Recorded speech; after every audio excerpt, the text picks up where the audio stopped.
What up, everybody? You're now tuned into the true definition of a sports fanatic. I'm your host, Brandon Lampley, back today with another live stream, man. And man, when I tell you the news cycle has been booming for the last 48 hours, it has been crazy. Just NFL news, NBA news, you name it. Jerry Jones supposedly has a daughter he's been hiding for 25 years. I was like, I just talked about Jerry and the cheerleaders. Now a lady coming out saying that she's his daughter. I say, man. Is this Jerry trying to keep the Cowboys relevant, Mr. Reed? What you think about it? Yeah, man. Whether he wanted or not, they're gonna stay relevant. Man, they are gonna stay relevant, man. 25 years and he hid it under the closet. Boy, I tell you. Oh man, dude. So I say, man, but man, as you can see, man, it's been so much news from Deshaun Watson to NFL trades and free agency. You got the draft coming up. But just a few moments ago, we were showing Mr. Reed a clip of Antonio Brown. If you haven't seen the pivot, go check out the pivot with Channing Crowder, Ryan Clark, and Fred Taylor, and look at that AB segment and him talking about Bruce Arians. And we just talked about it. I can't say that I feel sorry for Antonio Brown, but I did understand him more after seeing that and kind of understand the situation and understand that, okay, he's not this monster or just this unruly guy who's like, man, this dude's acting crazy for no reason. No, he had valid reasons to act the way he acted. Now he's paying the price for acting out the way he did, but he had valid reasons to go off the handle. Yeah, I mean, it goes back to his Pittsburgh days, and and I'll say this, man. Bruce Arians is very respected, but come on, hey, everything Yeah. Bruce Arians does is not correct. I've seen him pop a guy upside the head, his own player. Yeah. Yes. And, Seen it. we live in a world now where you don't have to be an authoritarian. Yep. You just tell a guy, you need to get yourself off the field because there are other channels where he's gonna get punished. You don't need to be the taskmaster. The NFL fines they are the deterrent. Yeah. They're very strict. And when they take their money, the player never sees it. It comes directly from the check. So you don't need to have an additional. It's almost like you don't have to be in school and have to go get a paddle and from the principal to get discipline. There's layers that's gonna get the discipline. But he's old school. And the one thing is, if you free agent like Antonio Brown was, you know what you're getting yourself into if you got a choice to go to that team. Now, if you drafted, that's something else. But when you choose to go to the team, and particularly from an Antonio Brown case, that he played with this. I mean, he was the Pittsburgh's offensive coordinator when he was in Pittsburgh. So he knows what the reputation, what his character, what he stands for, and those kind of things. But I mean, he's always going to be misunderstood, in my opinion. Antonio Brown makes himself misunderstood, probably not by accident, but just by he liked being in the news. He likes to be controversial. He wants to be a cultural icon. That's what he said. But I don't agree. If he was hurt, he shouldn't have been in there. And it probably was overreaction on both parties. Yeah. The head coach told him to get the hell off the sideline. If I was an NFL player and I'm combustible during a game, like most players are, I'm gonna take action without thinking about it, probably, and I might have done the same thing. But AB got to change, man. We're not gonna sit on this podcast and condone his actions, man, because the thing is, AD got to understand. There's a lot of people looking at him, and it ain't just me, you, and adults. It's kids watching his actions, and you don't never want to come across as being a bad example when you don't have to be. Yeah, But right. All right. I agree with that totally. There's a level of professionalism, regardless of the situation, that you have to consider. yeah, You look at a James Harden. James Harden is a great player. He's been a great player. He's injury prone the last couple of years, and he had a horrible game the other night, which was hilarious because they wanted to spoil Ben Simmons' return and they couldn't do it last night. So, but his lack of professionalism in his last two stops is very telling. It's ruined his reputation. and it's deserving. I mean, if you can't play with Yeah. Chris Paul, I mean, I can understand. Mm-hmm. If you can't, if I mean, you can't be an NBA player. I'll Mm-hmm. put it this way: you can't be an NBA player and have more privileges than Kareem Abdul-Jabbar. And I mean, you go back in the legends. I mean, I Yeah. when I first read how much power he really had in Houston, I just said to myself, man, there's no way in the world that you can put Westbrook and anybody else, Dwight Howard, he had problems with him. You can't Yep. put a team full of stars on a team when I mean, let's be realistic.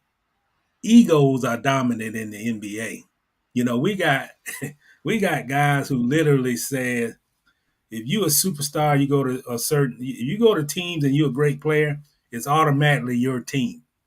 So Yeah. you can't. I mean, let's just say this. Let's don't go to Kareem. Let's just say he cannot have more power in the league than LeBron James or Michael Yeah. Jordan. So when I read the report, man, that James Harden had the authority to pick the time of practice, pick the hotels, leave towns when he felt deemed like there was one trip they had that he wanted to leave like mid morning. They didn't play the next day, but they had to go through him when they leave. And you got guys, I mean, you got guys like Wow. like Russell Westbrook saying, "Well, I'm a superstar too. I'm not. I Yes. shouldn't be treated like we gotta have everything funneling through this one guy." And Mm-hmm. if you got a guy, I'll just say this: if you got a guy and he cares that much about his privileges, then he's never going to be on a team that's going to win. Because if he's putting himself that much in front of everything that matters, he's not. That's not what you consider to be conducive to winning. There's always going to be a wall up in that locker room, and Yeah. he's got the same GM that he had in Houston. Yeah. It's funny that you say that because Antonio Brown mentioned that on his podcast with the Pivot. He said that he understood what it took to win because he was a part of the Super Bowl winning teams. You remember how it Mhm. was when Ryan Clark and Palomalu was there. They had the Pursers and just how it was with the team, how everybody carried themselves. He said the energy. He said I know what that took and what that was like. He said so I could tell right away.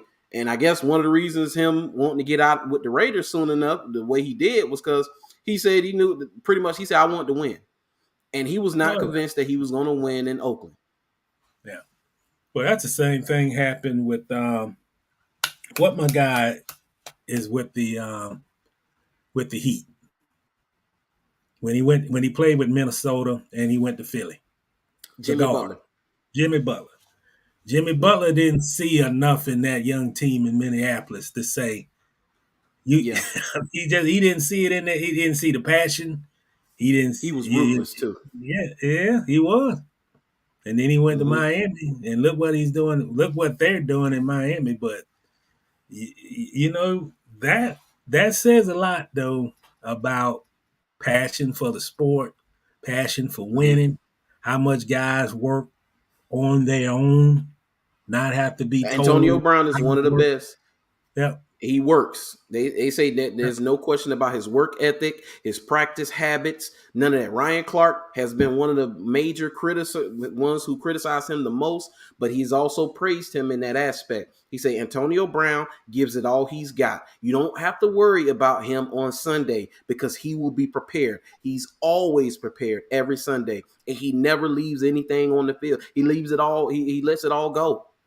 No, You no know. question. I mean, the guy's one of the greatest, one of the best receivers to play the game. Yes, no It's doubt. just, it's just the things off the field, on the field. It's like he's Mm-hmm. too combustible. And Yeah. I looked on the free agency list today, earlier today. Mm-hmm. They got, I saw him listed. He's in the top 10 as far as top free agents on the market by PFF. Because he can You still know, play. he's in the top 10. You know, the Yeah. only thing is that you're going to hear people say, is he, he's combustible, and can you have a guy that volatile? Yeah. Can you deal with it? I mean, that's the bottom line, But I never questioned his talent. Shit, I saw it with my Ever. own eyes when the Jaguars went up there and beat those guys, what, 30-9. But hey, man, Antonio Brown still had a great game over Jalen Ramsey in that game. He didn't get in Yeah, the he end did. zone, but he still made some tough catches in coverage. And then he roasted up AJ Boye in that playoff game. Yeah, he Don't did. forget. Yeah, he did.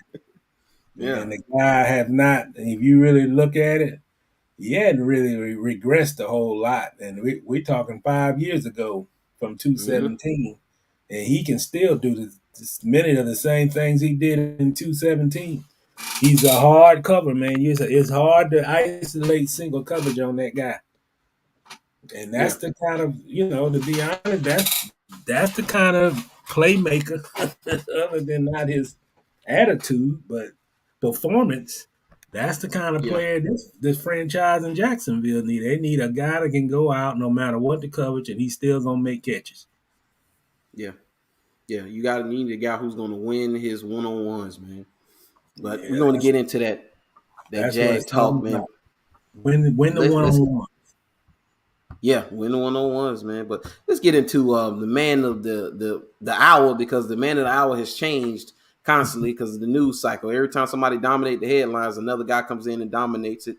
So first it was Russell, now it's the Mr. Deshaun Watson. So Houston Texans QB Deshaun Watson won't face criminal charges in connection with sexual misconduct allegations. So this is Sarah Barshop, ESPN staff writer. So it says a grand jury on Friday, which is today, declined to indict Houston, Texas quarterback Deshaun Watson following a police investigation sparked by lawsuits filed by 22 women who have accused him of harassment and sexual assault. Prosecutors from the district attorney's office in Harris County, Texas, presented evidence and testimony to the 12-person grand jury for over 6 hours on Friday related to the 9 of 10 criminal complaints filed against Watson. The grand jury, which does not require unanimous vote, rejected all 9 cases. Prosecutors did not present the 10th. See, according to John Stallings, the chief of the Adult Sex Crimes and Trafficking Division with the Harris County District Attorney's Office, the grand jury's decision ended criminal proceedings related to Watson in Harris County, where Houston is located. He says, it's definitely a very emotional moment for me. I know we're far from being done of handling what we need to handle on the legal side, but today is definitely a big day. Watson, speaking to reporters for the first time in over a year, said at a news conference outside his lawyer's office building, I thank my Lord and Savior Jesus Christ for letting the truth be heard. And I thank everyone that was part of this for seeing and hearing both sides. That's what my point and my team wanted to do, is have a fair slate of telling our side of the story and letting the conclusion come to what happened today. And that's what the grand jury decided on. So I'm just going to keep fighting to rebuild my name, rebuild my appearance in the community, and on the legal side, handle what needs to be handled, but also ready to get on the field and prep for that. So it got a little bit more, but I think you guys got the gist of it. So you can go check this article out, and they give some more facts about the case, his timeline, and the 22 civil cases that he is currently facing right now. But I say this is a cautionary tale to men in general, but especially the young men, the up and comers, the young men who have seemingly no value right now, and then you either get drafted into a league or you discover a talent, or you hit it big, or something like that, and you get money overnight. One of the reasons Deshaun Watson is in this situation is because he didn't grow with his money. No, I heard this a little while back, and it makes so much sense to me. Is that when you don't grow with your money, you're going to have problems. You're going to have issues. Soon, you probably are going to lose it. Your development has to keep developing as your money develops. And Deshaun Watson, thinking that he's still a college kid, high school kid, or whatever, thinking he's this hotshot quarterback, a big man on campus, and not realizing the legal ramifications of things, not realizing that these things can come back to bite me, which Chris Brown just found this out. Even though he was cleared, the girl had left messages on his thing after the supposed assault, wanting to get back with him, and he's been cleared as well. But you have to understand, you have to have discipline as a man today. Running around is not something I suggest any man of value, any man, period. But if you have something to lose, especially, you cannot be out here in these streets today like that. Oh, definitely. My thing is on this whole thing is, and I'm gonna back in from what you said. Mm-hmm. I mean, if this is not a testament and I just say professional athlete, but it's really for all of us. I think the Yeah. most important thing we have to do as young men is not always have a circle too wide that you can't control. You know, Mm. his circle is too big, too wide. Whether it was good intention, bad intention, or it just went out of a control. And he's a single man, so Mm-hmm. even that circle is too big. When you in a situation he is, everybody in the United States know he got money. Everybody in the United States knows that he's a franchise quarterback, and everybody knows that you know align yourself with this guy, and you can better yourself being around a guy like Deshaun Watson. And it goes back to, man, you can't have two personalities in this league. You can't come across as being the kid with his family, which is what he was portrayed early in his career, Mm-hmm. as that Warwick Dunn helped his family with that house. Yes. And he used that as he came in the league as a quarterback who wanted to give, wanted to be a person who didn't feel like he was on the pedestal, but felt like he Mm-hmm. could be approachable and reachable and give back. Well, Yes. you you can't have that side, and then you have another side that we don't know about, where you got 32 masseuses, and Mm-hmm. and It kind of reminds me of he's a little before my time because I was young when it happened, but you were around this time. Eugene Robinson. They yeah, said nobody would have thought Eugene Robinson would have been soliciting prostitutes before the Super Bowl on yep, Biscayne Boulevard. yep, Couldn't believe it. Couldn't yeah, believe it. Deshaun, the same thing. Deshaun has a squeaky clean image before this. Squeaky yep. clean. Squeaky clean. He was in college at Clemson. Yeah. But I think it's over. I think that football business get back. Fortunately, that's the way it works for him. I Mm-hmm. think that there can't be, I don't think the NFL that concerned about a civil Yeah. lawsuit. I think the fact that he's cleared. I mean, there's Yeah. no more chances of him having to serve time, house Yeah. arrest, community service, or whatever might have been that come out of this. That he just like any other quarterback. He will Yeah. not play again in Houston, but Mm-hmm. he does give teams now, if looking for a quarterback, can feel comfortable that he will be all in, and we ain't got to worry about legal matters and all those things. And Mm-hmm. that's you know I, obviously that's a great situation for Deshaun Watson. But man, I mean, you can't. If there's a lesson learned, the lesson is this, man. You can't. Whatever happened with this obviously got out of control. Yeah. Um, it's going to stay with him. You know, whether he plays, who knows where he may go. To be honest, he could be in with the Carolina Panthers. Who knows? Seattle. Seattle. Yeah. So he's got to repair his reputation. But the fact is that he can move on. I mean, it's almost been like an albatross around his neck for the last 2 years. The guy been Yeah. sitting still for 2 years.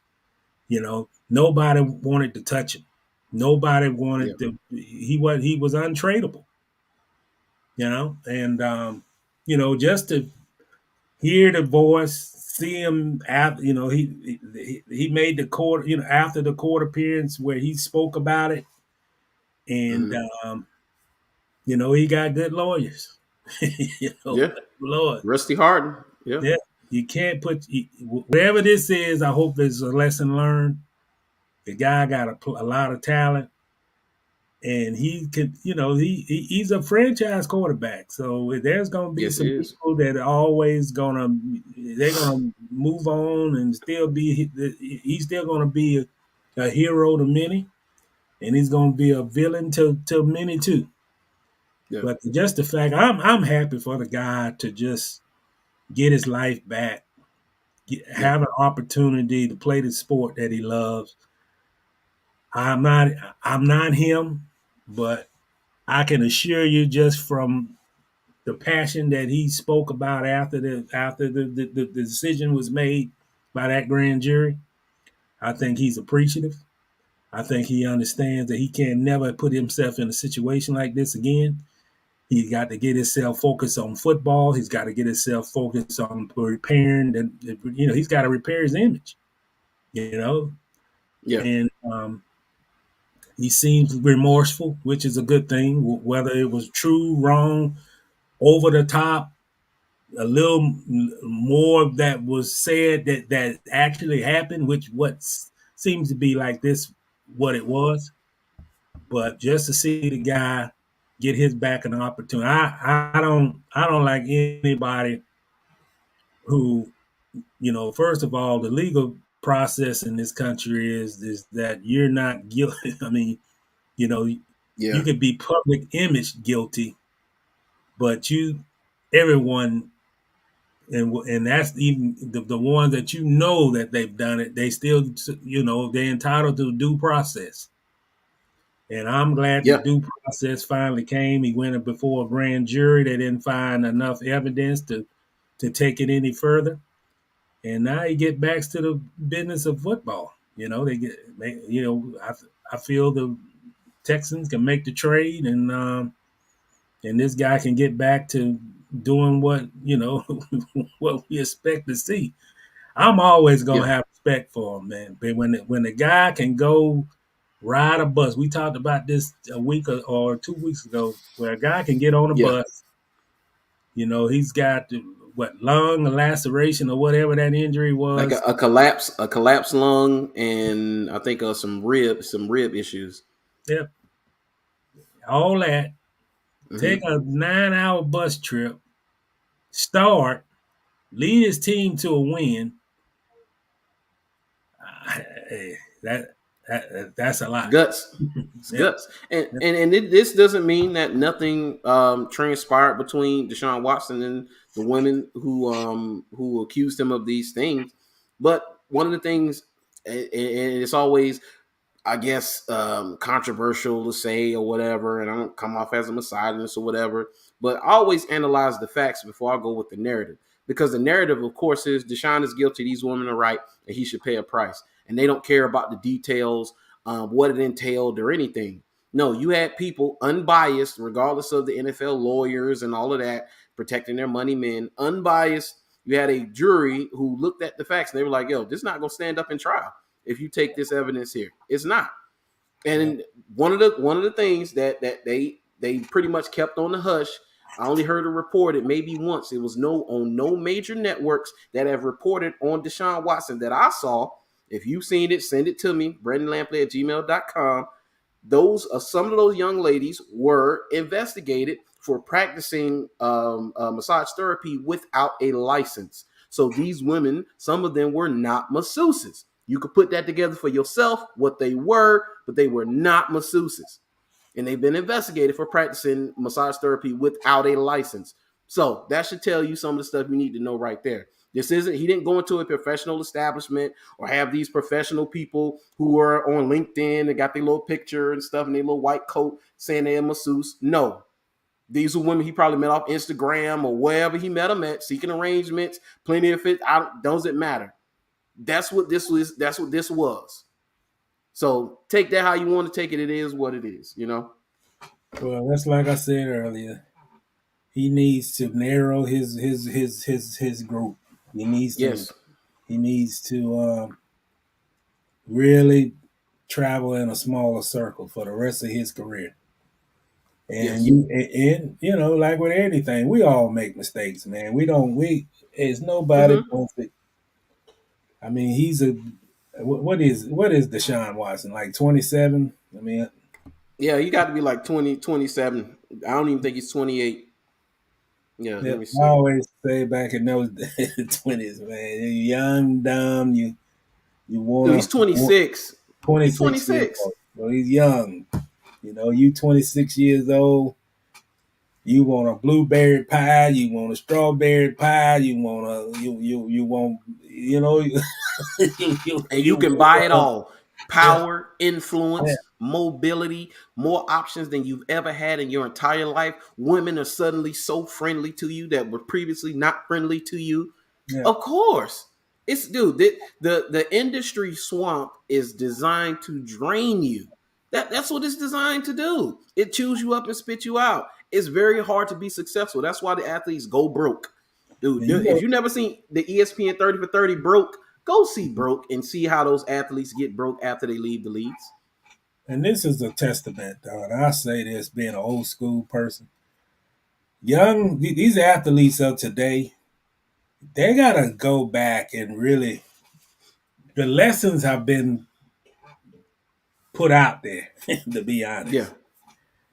And in order to be a athlete that's, I don't even know what the right word, but if if you have access, I'll just say this to make it simple and not preach.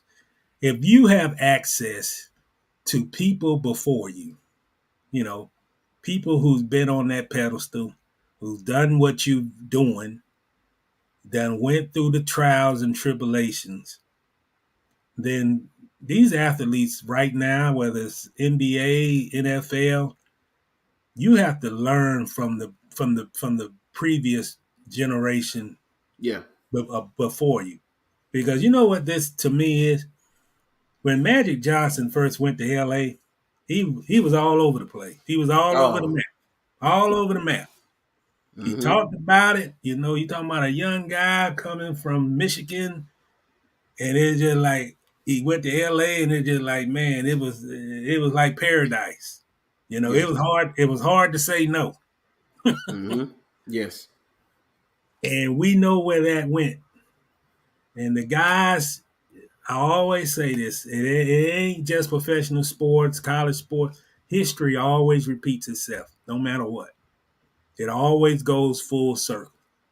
Yeah. So if you know guys that you might have grew up with, respected, and they went through their trials and tribulations, then it might. And I'm not going to put it on the league to have this forum where all the rookies and first, second year players, where they all in one room and they present these former players and the former players tell a story. That's not the league responsibility. Yeah. That's the Deshaun Watsons, the Antonio Browns. Those are the guys if they want to listen and learn. So you won't be the same guy, the same channel, and make the same mistakes as the person like the person before you. Yeah. Then you have to take that initiative because it's. I mean, to be honest, and we talked about this before. It ain't easy being a professional athlete. It ain't easy to just turn your back on the neighborhood you grew up in because you don't fit there no more. Just imagine that you a professional athlete. Everybody know how much you make, and you really can't go back and be that person you was that you grew up with in the neighborhood. You can't speak the Tom and Willie and all those guys that you grew up with because the relationship will never be the same. Mm-hmm. But that's the price you have to pay to reach that's when you reach that status. That's the things that you have to do because if something happened and you on the same block, guess who gonna get the focus? It ain't gonna Yeah. be Willie. It ain't gonna be Charlie B. It ain't gonna be Mm-hmm. Brother Pete. It's gonna be you, the athlete that was in the circle. They ain't have nothing to do with it, and you, the one that's gonna be banded up on ESPN and talked about for the next 3-4 days. Yeah. And that's the price you have to pay. And a guy like Deshaun Watson, hey man, he needs to pray because as Yeah. much as this went his way today, it could have went the other way, Yeah. and it could have been career ending too. As Mm-hmm. all that talent he has, if this would have got hung up in the court case, there wouldn't have been no NFL team looking and try to make a trade. He would have been a standing statue for Yeah. another season. Yeah. Shoot. So The NFL, NBA, MLB, they can do all their players, their franchises, their coaches, owners, GMs, all a favor by getting guys that flamed out, had issues. Either they went to jail, lost their money, lost contracts. They had their issues. Have those guys, pay them to come talk to current players and tell their story because yeah, they need to know. yeah. They need to know. They need to know what But pitfalls am I going to face when I'm on my journey in this career. I need to hear it all. you know what, Brandon? These guys got them. Some of them got to take that own initiative too. You pay these agents, and you you get first class this, and you Mm-hmm. get first class that, and you have to. I think the athlete has to be responsible for the athlete, and they need to hear the stories and hear just it's too many pitfalls out there, man. I remember I covered my first NBA All Star game in Philadelphia, and the media hotel it was adjacent to where the players were staying at their hotel. But Mm-hmm. we had to go to the players' hotel to do the interviews that was done in the players' hotel. Man, it was the whole lobby Mm-hmm. was like Miss America contest. That's what it looked like to me. There was everything was a 10, Yeah. Mm-hmm. you know. And those Yeah. guys walk through that lobby every day, probably 3-4 times a day, and they're groupies. They standing there. They Yeah. they like, hey, look at me, I'm here. Yes. So Mm-hmm. temptation is something, Yeah. boy. You know. Yeah. Yeah. Listening to a lot of those star guys, especially like a Michael Irvin, and talk about the Cowboys days. I mean, the Cowboys need to be put right up there with the Lakers as far as debauchery behind the scenes. Because man, some of the stories I've heard from them, Michael Irvin talking about coming back off the road and this women in his house that he don't know, and I was like, what? How does that happen? Well, we're gonna make this a rated G show. But Yeah, yeah, yeah. Cowboys had their own. The Cowboys used to practice basically in a neighborhood that was behind an apartment complex, and the Cowboys had a apartment Mm-hmm. in that complex. Mm-hmm. Right. Mm-hmm. Yeah, yeah. Yeah. Yeah. Yeah. Boy, Yeah. Michael, man, I got so many stories about Mike, man. Shoot, and that's not just professional athletes, man. I know a story a buddy of mine who's a law enforcement officer. I won't say where because I don't want to get these guys in trouble. But law enforcement officer that I know had been doing it for years. Talked about how they will all pitch in and spend it on an apartment, and they would take turns using it, and that's just what it was. And I was like, that's really smart. Well, yeah, but I got Yeah, it. that's what the Cowboys did at that apartment. And it Yeah, was like I think it was like 4-bedroom apartment. It wasn't like one bed. They had the biggest yeah. apartment in the place.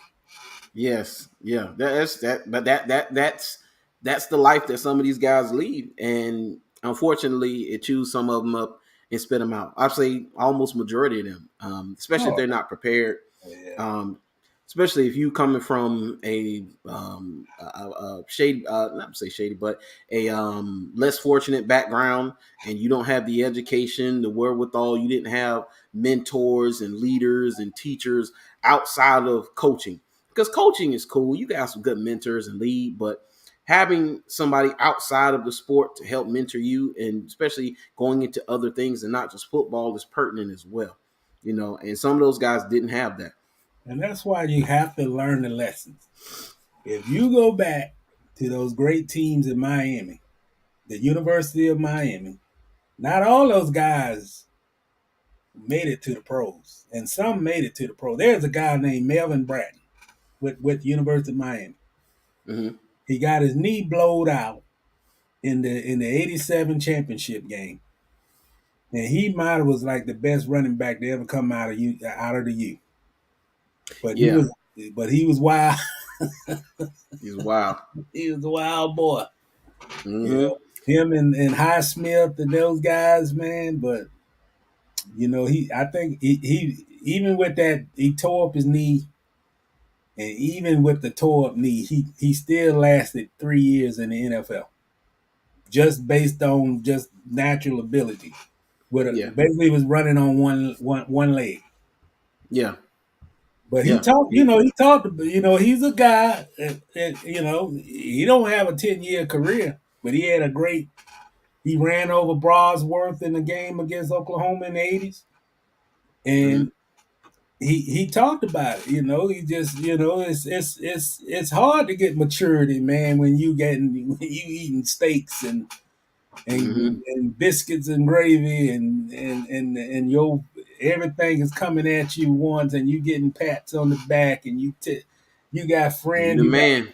agents coming up to you, say, man, you could be one of the greatest running backs in the league. You got agents like, hey, you signed with me, I'll give you a Cadillac or whatever car you need or whatever you need.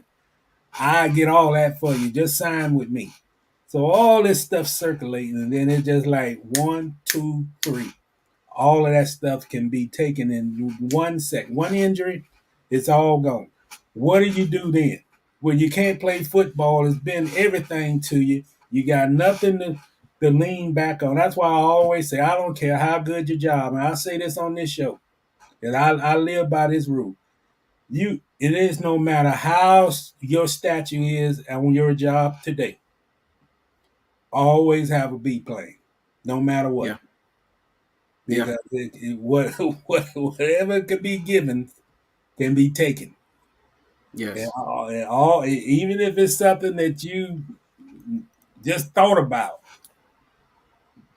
and just if this don't work, I'm gonna do this. Put in the time to do it.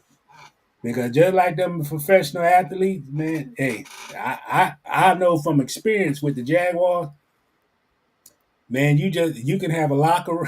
I've seen lockers mm-hmm. that's been used by like 4 different players in a season.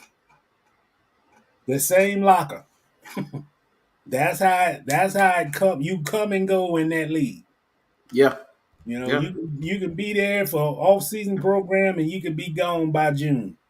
Somebody else can come for the training camp, and they out of there after training camp. It's just like that, and that's just to me that's just the way life is. It's just it don't stop It's for just nobody. yeah, yeah. Next man up. So I know Deshaun is probably he's gonna depending on the situation he go to, we'll see. I hope he doesn't end up in Seattle. I don't. The way Seattle is doing things, it look like they're going to start over, and that doesn't look like a good place for him to be. If it was a good place for Russell, it's not going to be a good place for Deshaun. So they look like they're going to start over, and Deshaun's contract is ridiculous. So they want to, and he deserved it. He deserves the contract that he did get. So, but it's going to be interesting to see where he goes. But all he has to do is win. All Deshaun has to do is win. You seen winning cures all ills. I mean, look at Ben Roethlisberger. They sent him out with a gold watch on a white horse into the sunset, didn't they? Yeah. Like nobody. Hey, you had some people bring up his past, of course, but overall was they gave him his flowers while he was here. Well, don't rule out Pittsburgh. Oh, I can't rule out Pittsburgh. Don't rule out Indianapolis. Yeah. Man, that'll be ridiculous if they trade him in division. I just can't see them doing that. I can't see them doing that. Even in the AFC, like I gotta move him to the NFC. I don't want to see him. I don't want to see him. Could be in San Francisco. San Francisco need a quarterback, but I don't know. I don't know. Well, I don't know. Yeah. Well, yeah. Got the young kid, but I don't know if the kid ready to take that team to the greater I heights. don't know if he's ready. Yeah. Oh, Tampa. Don't forget about Tampa. Tampa could be a destination for him, man. So it's going to be interesting to see. But speaking of which, as far as the NFL QB carousel, I got to say this: Carson Wentz is stealing money. Straight thief. Straight thief. Oh my goodness. He's been stealing for a long time, bro. Oh my goodness. To be 6'5" and fair skinned is absolutely amazing. Because that's the dude, and he can move a little bit. I mean, I understand his draft status, why he went where he went, and I got no issue with that. He should have gone to. The Eagles wanted him, but the reason the Jaguars have Doug Peterson today is because he drafted Carson Wentz. I thought about it today, and I was like, "Whoa!" I was listening to Bomani Jones and Dominique Foxworth on Bomani's The Right Time, and I put that together. I said, "Wait a minute."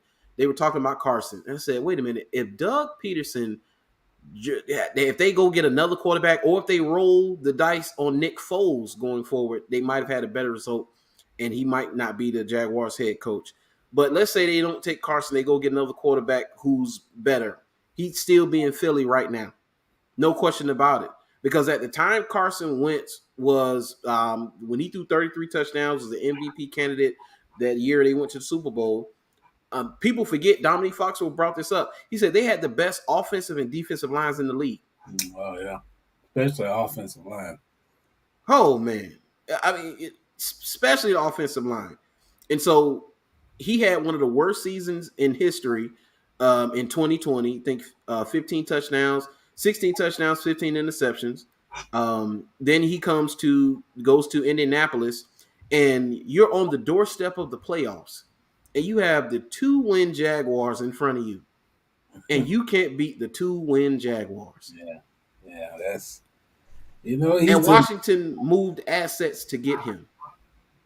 Well, Washington is not. They're going to be knocking on the door for about third place in their division, so they're not relevant. And Carson Wentz is this, man. If you look at Josh Allen and you look at Carson Wentz, I see Josh Allen as a guy who started bad, worked on his game, didn't tuned out the noise, got better, worked. Mm-hmm. Carson Wentz, he's got all the measurables, he's got this strong arm, and it just seems like from that great season he had, he just went from there, and he kept dropping like a rock. Yeah, he's not disciplined. You know, when a rush come, he don't set his feet. He force throws, thinking he can just throw it downfield and outgun the coverage. And he gambles. The biggest issue I thought, even in that game against the Jags, he just gambles too much. He just it's one thing to make a play, but it's another thing if a play ain't there, it ain't there. Don't I just it does seem to me that he just undisciplined. He's gonna force the throw, Hmm. run when he don't need to run, fumble the ball. It just like it hadn't changed since Philadelphia. To be honest, he just like he haven't become a disciplined quarterback. He hadn't become a quarterback who can like you know orchestrate the game, like really manage the game. He Yeah. can't do it. He can't manage the game. He can't No. manage it in late in the game. He can't manage it midway in the game. Can't manage it early in the game. And sometimes a quarterback has too much confidence with a strong arm that he can just feel he can throw it in between the defenders, throw it in Yeah. the dime, and it just like he just. I mean, that I think he's a classic case of that. That he feels Yeah. he got an arm strong enough that he can do anything with it, and he takes too many chances. Yeah. And if he don't change the discipline, going to the Commanders is not going to change his fate. They're going to run out of patience with him, just like the Colts going to run out of It, patience. if he couldn't make it work with the Colts, I don't know where he can make it work, man. Frank Reich is your guy. Frank Yep, Reich coached you up in the MVP caliber season. yep, They Indianapolis is ready to go right now. They're ready to win right now. They got more receivers than I thought they had because they got a couple of receivers up there. You got a couple of tight ends. You have a really good offensive line. You got a couple of defenders who are really good. These guys are ready to win now, and it was very evident when the Jaguars played them twice. Carson Wentz ain't the guy, dude. Jacksonville should have got them in Indianapolis. oh yeah, yeah, yeah, yeah, He made some throws in that game and took some chances. I was like, yo, I've seen high school kids that don't do this. yeah. Guys get benched for play like this, and he's not getting benched. Roll out the pocket, throws the ball right to the coverage. Oh my goodness, man! I And, couldn't believe it. and why do you have to do that? I mean, like I used to say that about Donald Minshew. If you don't have to throw across the field throw, if you don't roll out right and you got to throw across your body to get it back across the field that you just ran away from, why? Why roll back to the other side? It's Yeah, an easier throw. yeah, And this is what I see from this guy. He just makes everything just so difficult. Don't stay in the pocket. Run this way. Run that way. Throw it. Make a mistake. And sometimes it just rather just throw it out of bounds instead yeah, of you at the 2 yard line. You done looted the rush, and then you throw an interception in the end zone. I mean, I've seen that happen. And, I mean, this guy. I think he's been given too many chances. That's yeah, what I think. I mean, he done lost. Hey, he lost his spot with the Eagles. He lost his spot with Indianapolis. He gets signed with the Washington. I hmm. mean, come on, Get man. ready for Taylor Heineke because Carson. Only way Carson finishes this season, I don't think even if he's healthy, I don't think he finishes the season.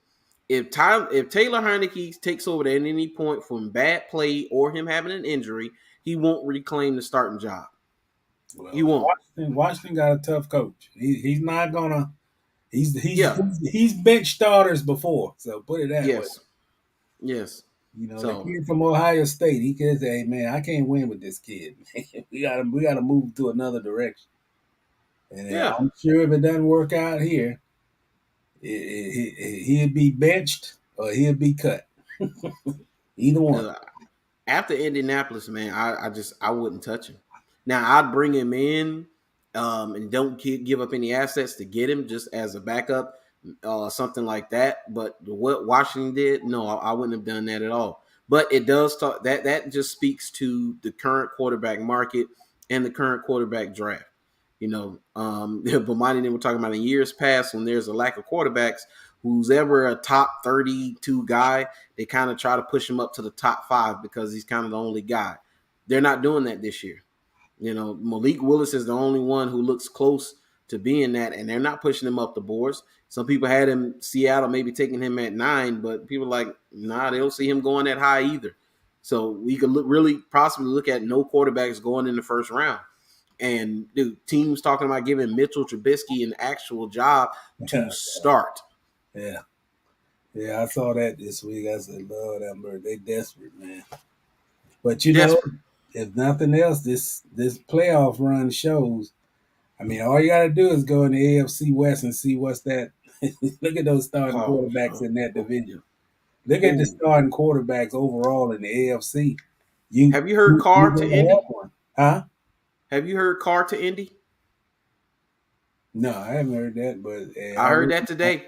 I wouldn't be shocked. I heard that today. His I heard that relationship with the Raiders has been sinking like a rock. Yeah. Dominic Foxworth put it in a good perspective. He said he's a quarterback that hasn't been properly rated. So because he hasn't been properly rated, Derek Carr is usually better than some people think he is, and he's not as good as some people think he is. He's an average to sometime above average quarterback who doesn't go down the field enough. Just like Kirk Cousins. Average to above average quarterback from time to time when he goes downfield. They don't go downfield enough. Captain checkdowns. That's what they do.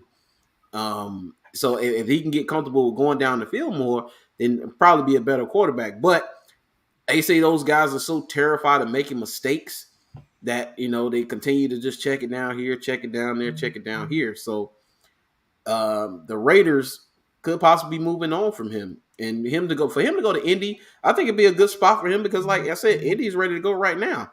Oh, and how did I forget the running back? Golly, I don't know how I forgot him. What's it? Jonathan? What's his name? Jonathan. Oh God, how did I let that? He was on my fantasy, man. He won. He almost won me my entire fantasy league when everybody was getting sat down. Let's see. Yeah, which make it even more crazy for the coach that you got a guy like Jonathan Taylor. Yeah, Jonathan Taylor. You got a guy that special, mm-hmm. and you still lose that game. And I was in disbelief. And he ran crazy in the game in the Indy. Yes, but I still almost lost it because of Carson. Yep. So, we'll see what happens with that. Well, the blockbuster trade, of course, was Russell Wilson to Denver. Now, I got a totally different perspective on this. Listening to other people talk about it, listening to some. One of the things I didn't know was how bad the relationship Russell Wilson had in the locker room, whether it was with the organization, the coaches, and how split the locker room was because the Legion of Boom, the defense felt like they coddled him. They coddled Russell. They didn't hold him accountable. And, it kind of fractured the locker room. And they pretty much gave him that James Harden type power, even though he didn't abuse it the way James Harden abused his power. But Russell Wilson had that type of power, and there was some resentment there.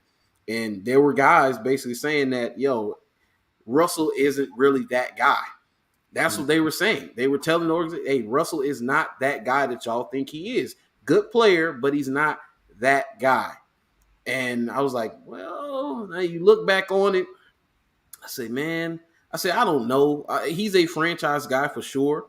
But in Denver, I would say in Denver, even if he's not a Aaron Rodgers or a Peyton Manning or Tom Brady or anything, or any of those top guys, even if he's not that right there in there with them, he's right below them. You can't take that away from him. He's had his times where he was right there in the conversation with them, even with that team. I think in Denver, he's going to make himself be back in that conversation because in Denver, he's not going to have to carry the Denver Broncos. Mm-hmm. They're ready to go right now. They have, well, just like I say, Indy's ready to win right now. Denver's ready to win right now. Well, I disagree. You disagree? Okay, let's go. Let's go. Denver, to me, is What up, little boxes? Denver is a franchise to me that just don't have patience. It's an Elway led organization. They don't have patience. They can't. I'll answer your question in just a second. Yeah. They don't draft right. Mm-hmm. They've been needing a quarterback for the last 5 years at least. Yeah. And it's just like, I don't know. I just say Vic this. Fangio got to be sick. Yeah, he does. Why? Because they didn't get a franchise quarterback when he was there. They got Tommy Bridgewater, Teddy Bridgewater and Drew Lock. That's what they gave him. But that was a mistake right there. They drafted the wrong quarterback. You bring in a bridge quarterback, and I think they gave away too much to get Russell. I think they gave up too much. I do think that too. They gave up too many draft picks. They gave up a great tight end, young tight end. I didn't like that. I didn't like that at all. And I just think that Denver got to understand, man.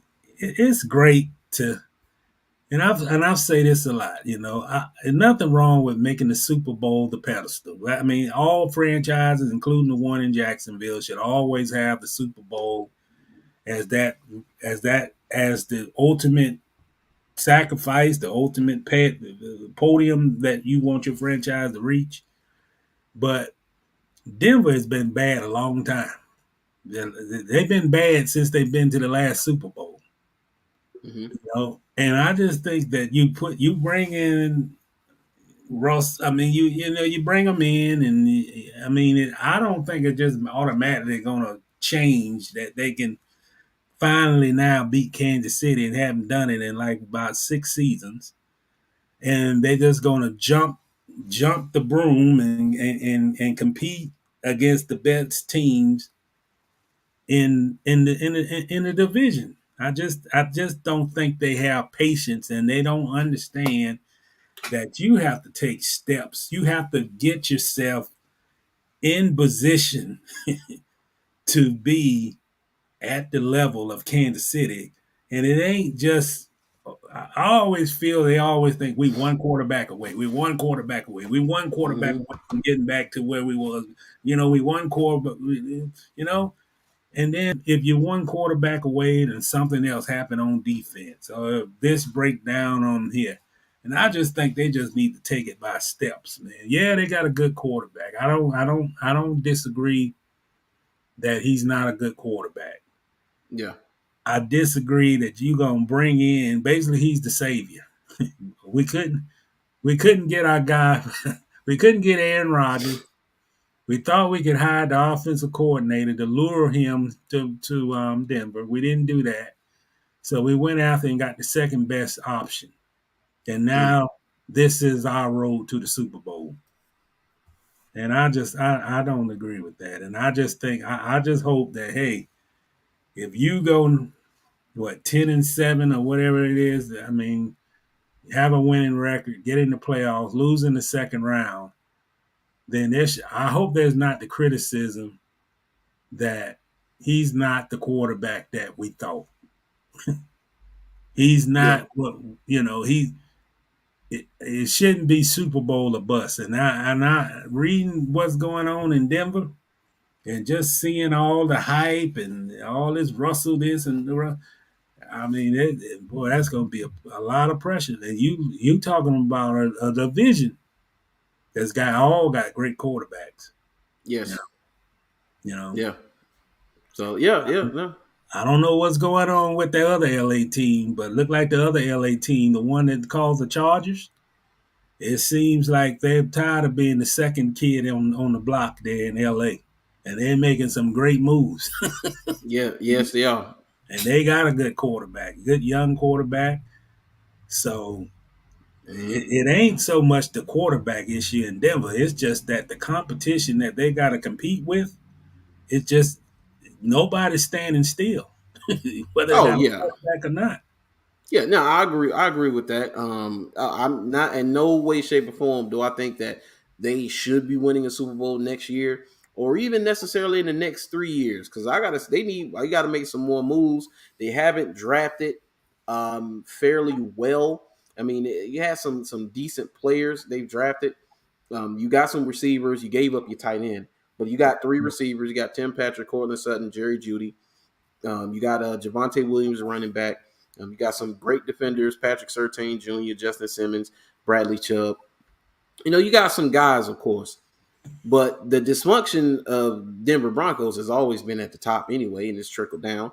John Elway, I don't know what he got going on. What he doing? He's showing up to interviews drunk, supposedly, allegedly. Let's say allegedly.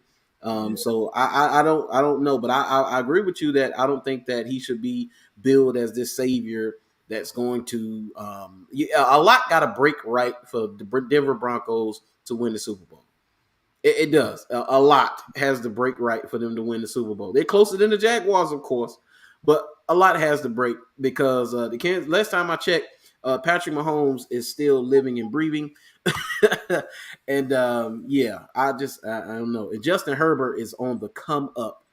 And now they just got Khalil Mack. So let me get this question. He said, what should I trade Deshaun for in the Dynasty League? Well, he has no value right now. Not much value, even though, the stories about him came out, he won't be indicted. But until he has a new team, he has no value right now. He's clear. He does not want to play for Houston anymore. I've seen Pete Prisco talking about, shoot, I give him to tell him, like, you either sit or you're going to play. We're not trading you. And play that game with him. But Not can in you Houston. In yeah. Houston, Yeah. Houston gotta go. It's just He's got to go. that bridge is over with, man. It's done. It's And, over. and to be honest, it's almost like it just needs to happen. He needs to. The organization needs a new chapter. He needs to get out of Houston. I mean, that bridge is gone, man. It's time to. It's time for him to travel on another bridge to another team.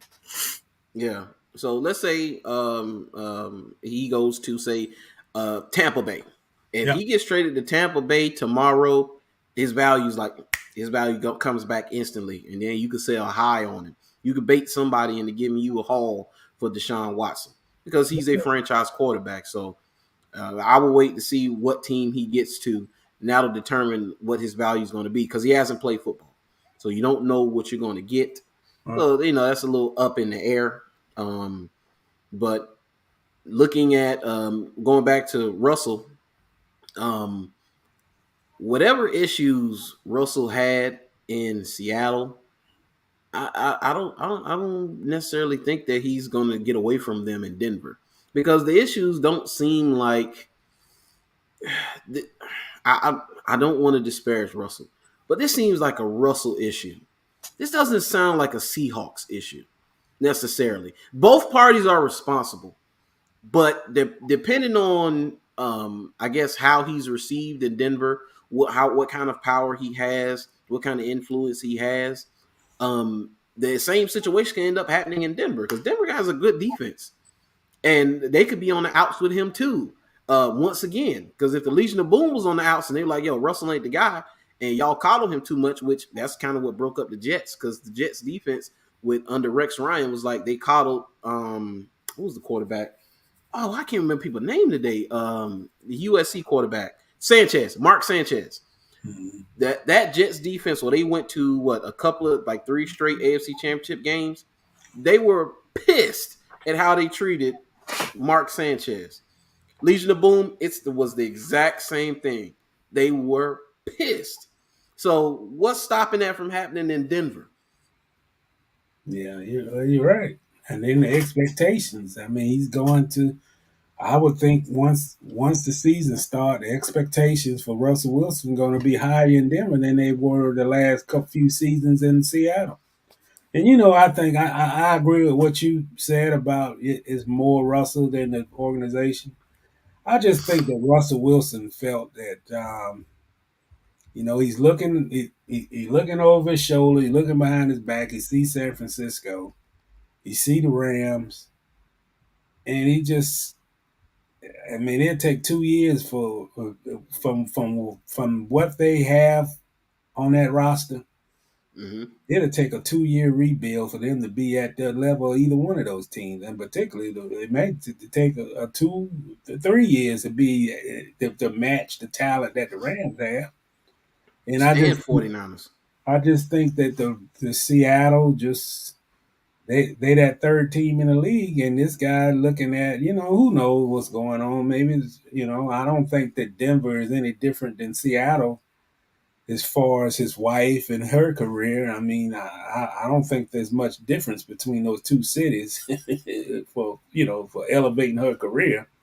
Yeah. But I just think that I think he's watching the clock. I think he's at a point of his career that he would like to win another Super Bowl. He turned down two other opportunities. I know he could have went to Washington, and I think he could have went to another team that he turned down the trade I request. was just about to look that up because I did see that. And he said, I mean, obviously he's going to say when he's in Denver that it was Denver and only Denver. Well, that's what he said a couple of days ago. But I just think that he just felt that it would take too long to get back at the level they need to get back at if he stayed in Seattle. Eagles. Okay. Which is, Mm-hmm. Eagles are, to me, a little ahead of the Washington, I think. I mean, I don't know. I mean, I think they both about It's the hard same. to tell. Yeah, it's hard to tell. They both about the same, but that lets you know, just like in Miami, the same thing is in Philly. They're not sold on their quarterbacks. yeah, They're not. And Stephen Ross tried to lie and say he was. He's not. I'm sure they said, and I saw a report where they said they're no longer interested in Deshaun Watson. I wonder what the interest is now. yeah. Are you still no longer interested now that he's not been indicted? But that's typical Dolphins. That actually that'll be typical of any NFL team. You know, I think they'll trade two in a minute to get Deshaun. Yes, And no question. I think it's from the top of the organization through the coach. Yep, yep. Oh yeah, yeah. Mike McDaniel's just got there, but I'm sure they said, "Hey, we got a chance to get Deshaun. Why are we talking about it? Pull the Yeah, trigger." yeah, exactly. It's very simple. So, I, we'll see how that goes, man. We'll see how that goes. But him declining to go there, they go to Denver. Denver was the best option, of course. So there's no doubt about that. And then I do wonder what was his wife's influence on him while he was in Seattle, Probably, because probably a lot. he could have had he could have been one way, and then all of a sudden she no longer wants to be there, or she's like, you deserve better, or she's seeing him getting hit a lot because he's been hit a lot. He's been the most sacked quarterback I know in the last 5 or 6 years or something like that, in which people who studying it show saying that it wasn't all on the offensive line. Of course we know, because he likes to run around and make plays. Well, I don't know how true this is, but somebody tweeted something to say, man, yeah, he used to spend a whole lot of time in LA. He was in Seattle. So I don't Mm-hmm. know. I know Sierra might have had something to do with that. I don't know. I know a lot of people feel like Seattle is so isolated. It's the most northeastern city in the country. It's not near much of anything. And hey, you'd be surprised the things that matters to a wife has input on career decisions. Yes. So, Yes. Yeah.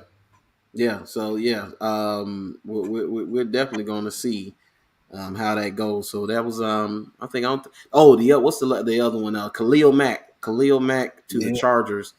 And you know what? I'm gonna hold my thoughts on whether I think Khalil Mack is washed or not, because I thought Von Miller was washed, and Von Miller, it just took him some time to get acclimated, and once he did, he helped win the Rams a Super Bowl. So he still got a little something left in the tank.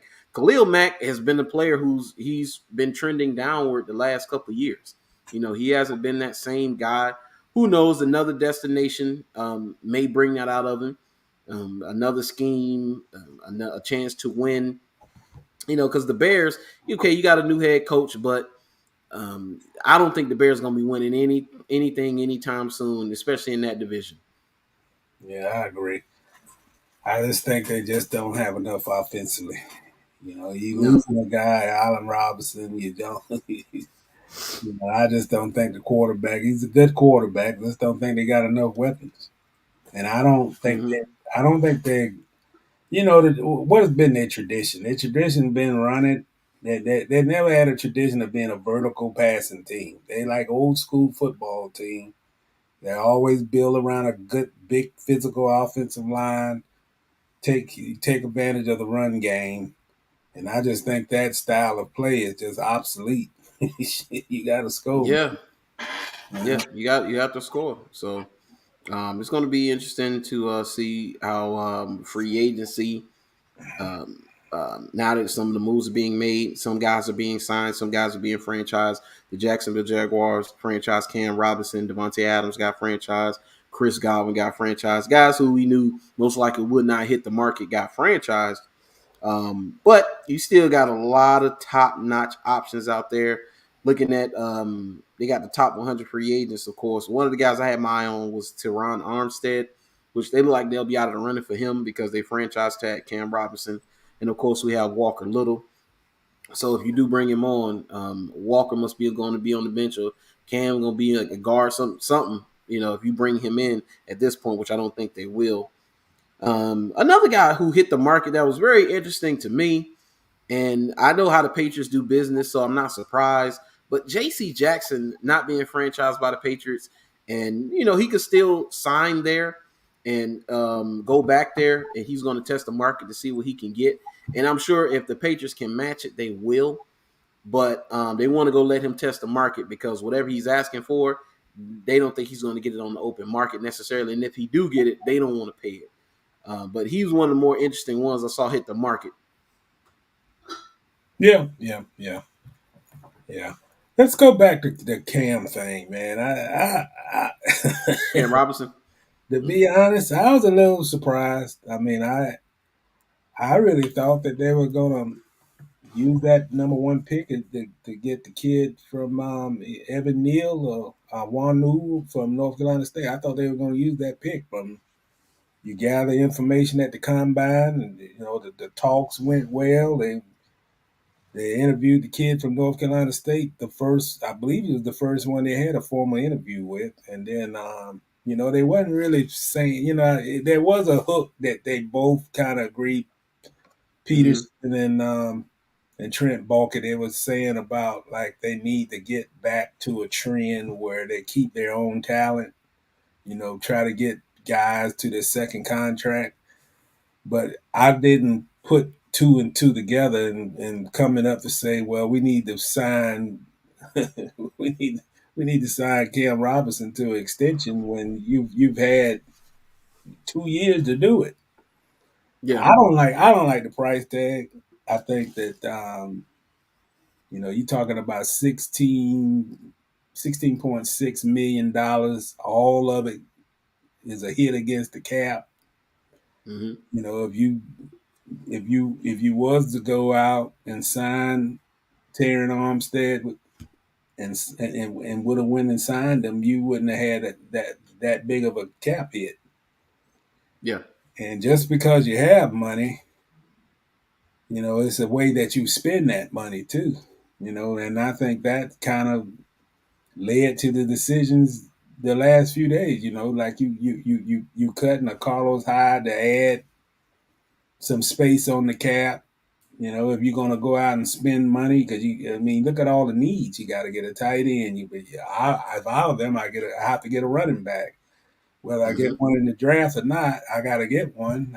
I got to go get receivers. I still think I need to get another veteran receiver, and drafting two next month would be a good thing. But I don't think they have enough veterans on this football team. the Yeah. proven veterans. You know, if you want to win and you want to show signs of winning, then I think you got to have more veteran talent. And the way the system works, you have to get in order to get that, either you got to trade for it or you got Yeah. to sign them in free agency. And I just, the only thing I knew, they had $56 million under the cap on Monday, and before and after the deadline for the franchise tag, it went from 56 to a little under 40, and that's a lot of Yeah. money being spent on one guy.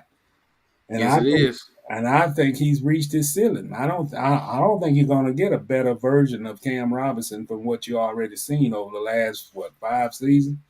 I mean, Yeah. he's serviceable. He's not bad. He's a starting left tackle, but for the money that he's making, he's not a top five left tackle. You know, Yeah. I think if you would have drafted this kid from Alabama, not to say he would have been a top five in his first or second year, but you look at what his upside is, then I would rather bank on him being a perennial all star here over the next 3-4 seasons than Cam Robinson.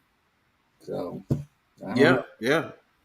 Yeah. So man, it's a couple veteran guys out there that I was looking at. Devondre Campbell is interesting as well. Green Bay Packers outside linebacker, dude. He had a heck of a season. He signed like a 1 year prove it deal with the Packers, and Mhm. dude, he was one of their best defenders. Dude can stay on the field all three downs. He can cover. He can rush. Dude, he was a great player. Dude, I looked at him. I mean, I would definitely kick the tires on Bobby Wagner because we need another linebacker. Oh yeah. Yeah, yeah, I would kick the tires on Bobby Wagner. I don't know about Tyrann Mathieu. I don't know. He still can play. I don't know what he'll command and what type of money he will want, but I'll kick the tires on Tyrann Mathieu.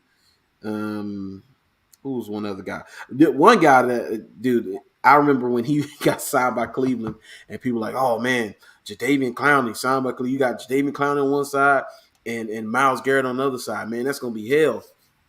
I told the guy, I was like, no. I said, this guy, Jadeveon Clowney's best days are behind him. Yeah. They are. I mean, it is. I don't know whether it's just wear and tear on the body, injury. He can't stay healthy, and he's never had double digit sacks. He's just not the player that he used to be. Is he serviceable? Can you play him? Yeah, you could play him, but he's not an impact. Every other down type player. If he was basically, if they had to rely on him to turn it up in the Super Bowl, if he was on the Rams, and they had to rely on him to turn it up to stop the opposing offense, they probably would have lost.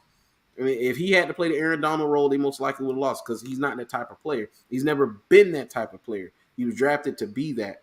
But no, I think that guy's best days are behind him. Another Wily veteran, Rob Gronkowski is getting some interest from teams now. It says a couple teams want to bring Gronkowski in. Gronkowski can still play. Odell Beckham is interesting too. He had a major knee injury, and he's already talked about giving LA a discount. So I don't think he's going to leave LA, especially after the injury. So he'll still be there. And you talked about running backs. Oh, they got DJ Chark on this list. You talked about running backs. What about?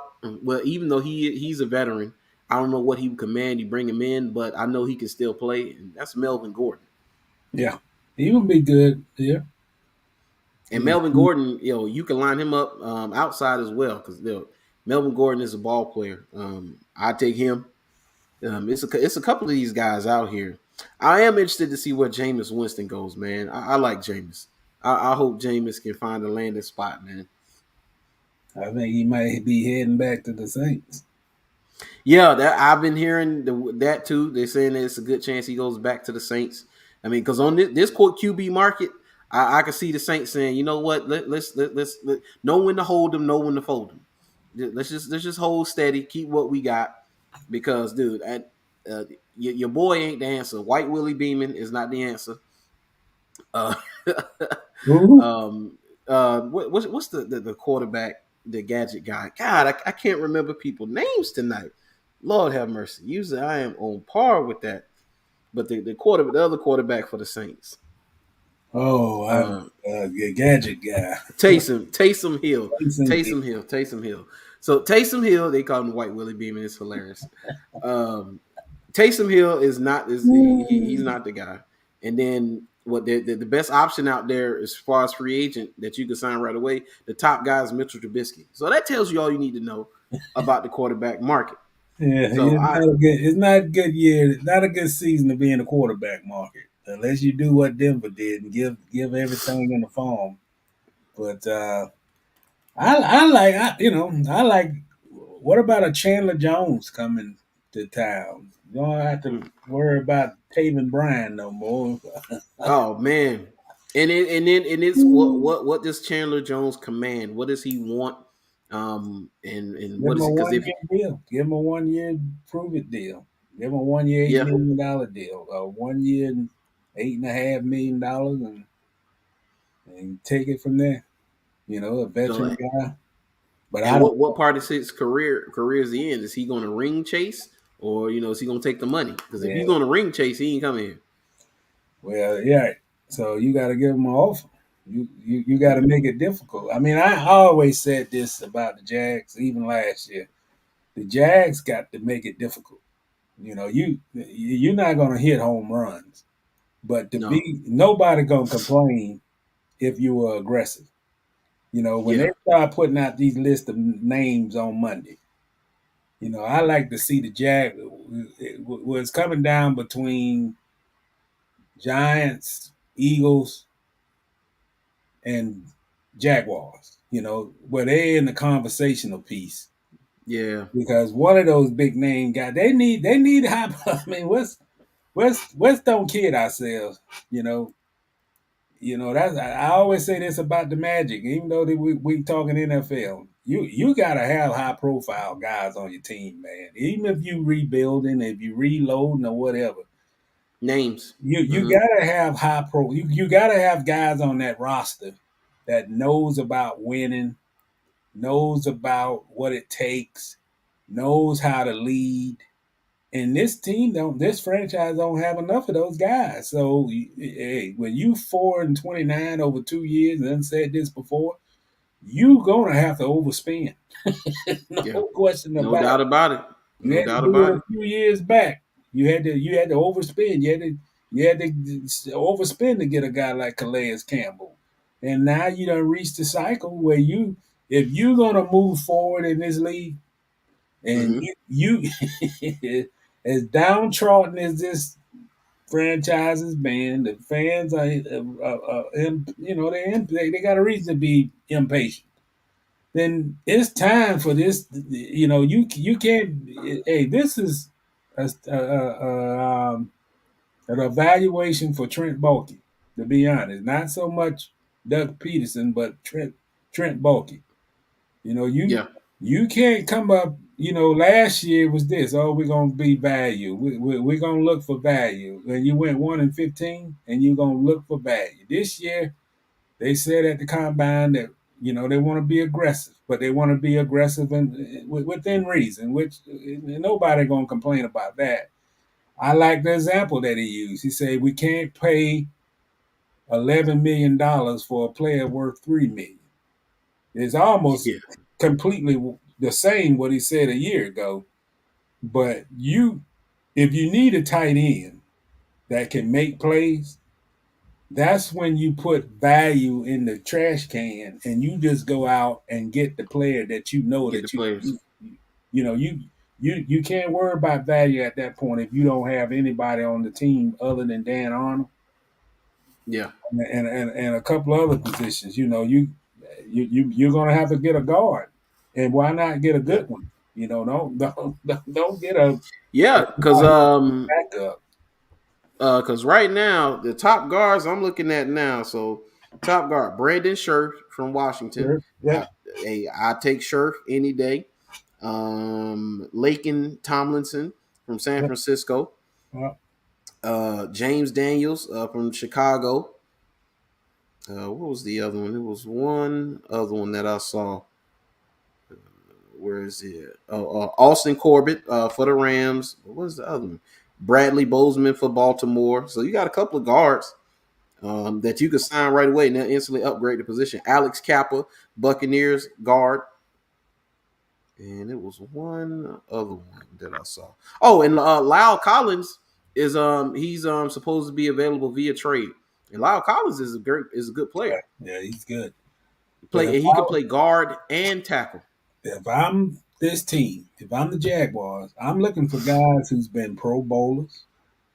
I look for a guy like Wagner, proven. Yeah. Just I don't know if he's ring chasing at this point.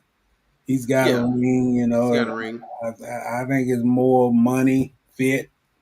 Want to be that leader, respected as a leader. I always thought that the problem with Seattle didn't respect their guys enough, in my opinion. And that might have was the problem with Russell Wilson. I just think that when you look at some of the guys and the issues that they had, particularly on that defense, when a guy leaves Seattle, he just felt like he was just thrown out like garbage.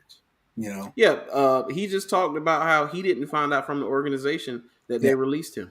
Yeah, he had to go find out there on the internet, and I think that's a problem. Terrible.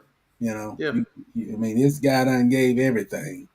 10 years. 10 years to that franchise, and get put out like a garbage, and can't even get a heads up on the situation. So. Maybe that has something to do with Russell not wanting. You got to be transparent, man. You can't. You can't just my way or the highway way. That doesn't work. But I really just hope this team just go out and get players.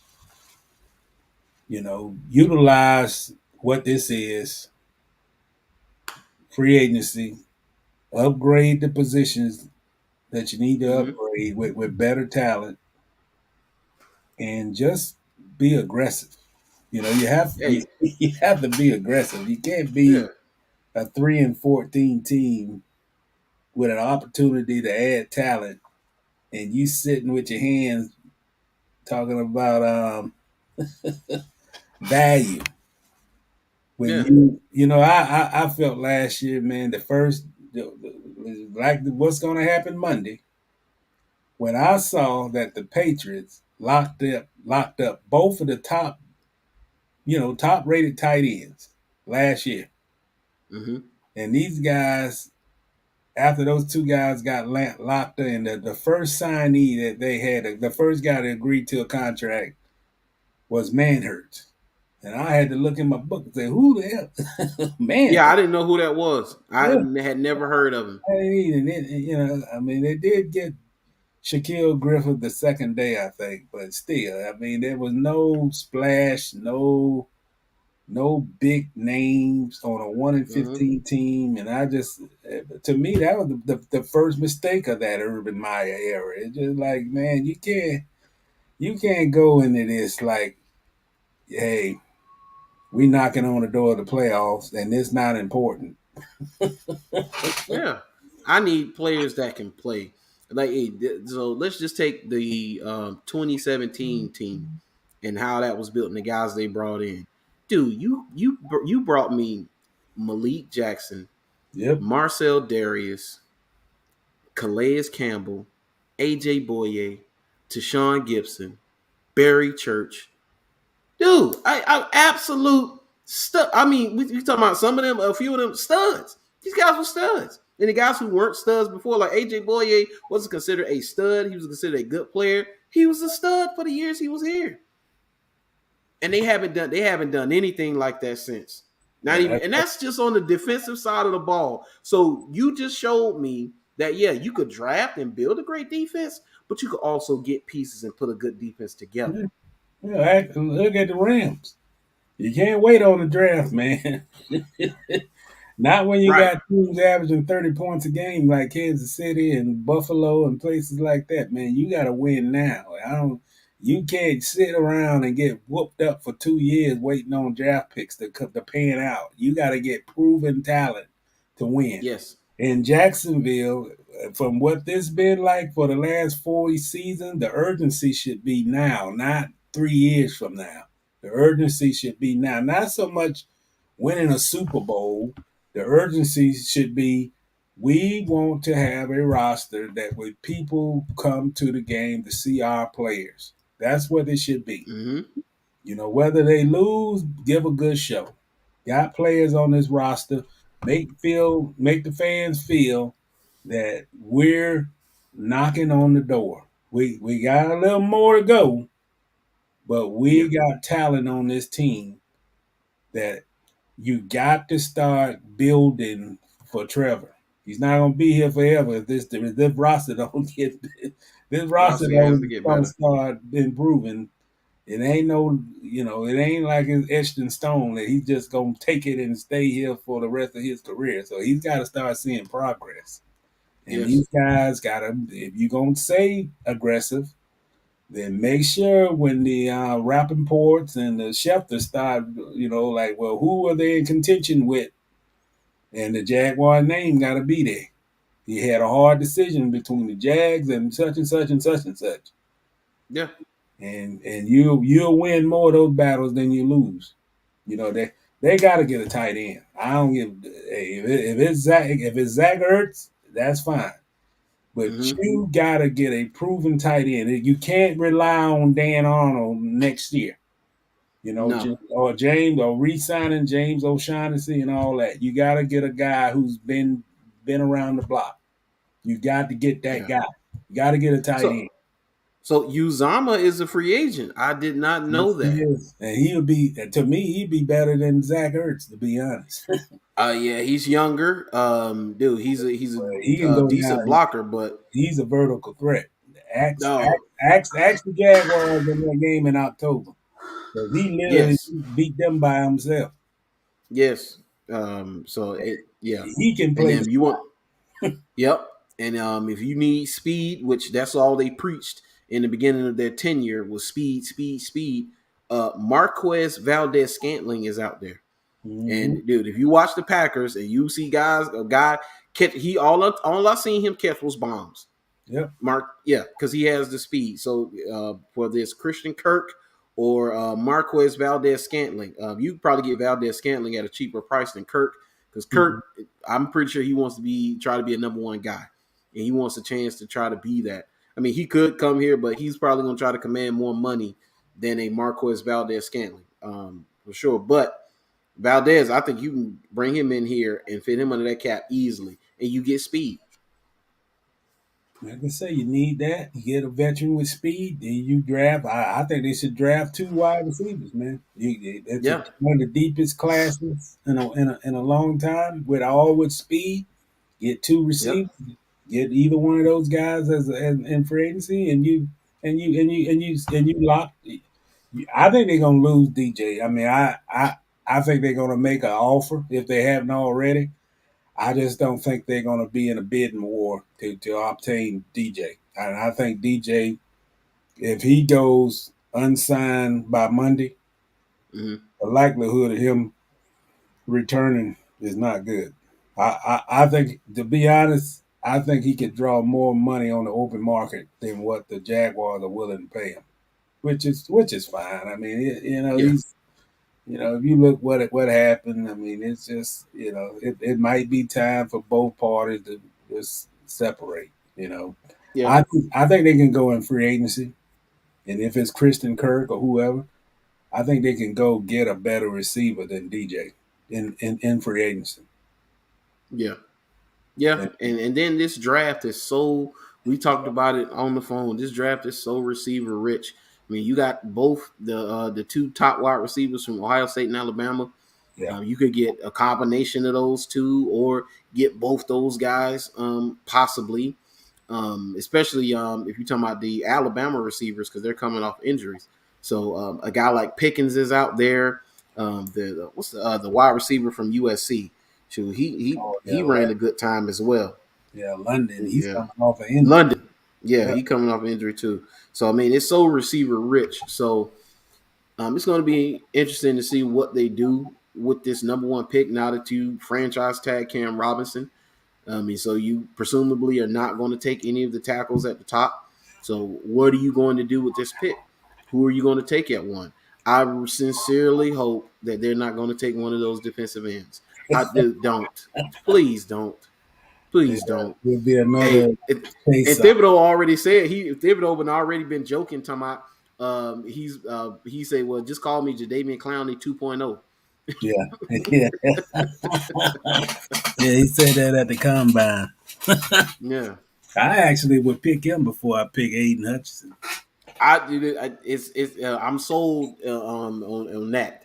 If you're not sold on taking Thibodeau number one, but if I had to choose between the two, I want to take Thibodeau. I think Thibodeau has more upside. He has more raw talent. Aiden is polished, but I think Aiden is what he is. Yeah, I I just don't. don't. I think that ceiling is reached. Yeah, I just don't see a special talent. I mean, Yeah. I see a good. I see a good player. I just don't see a guy that just. I mean, he's not a Boza. You know, he's Yeah, not. he's not Bosa's. He's not the Bosa's. Not a Watt. He's not a Watt.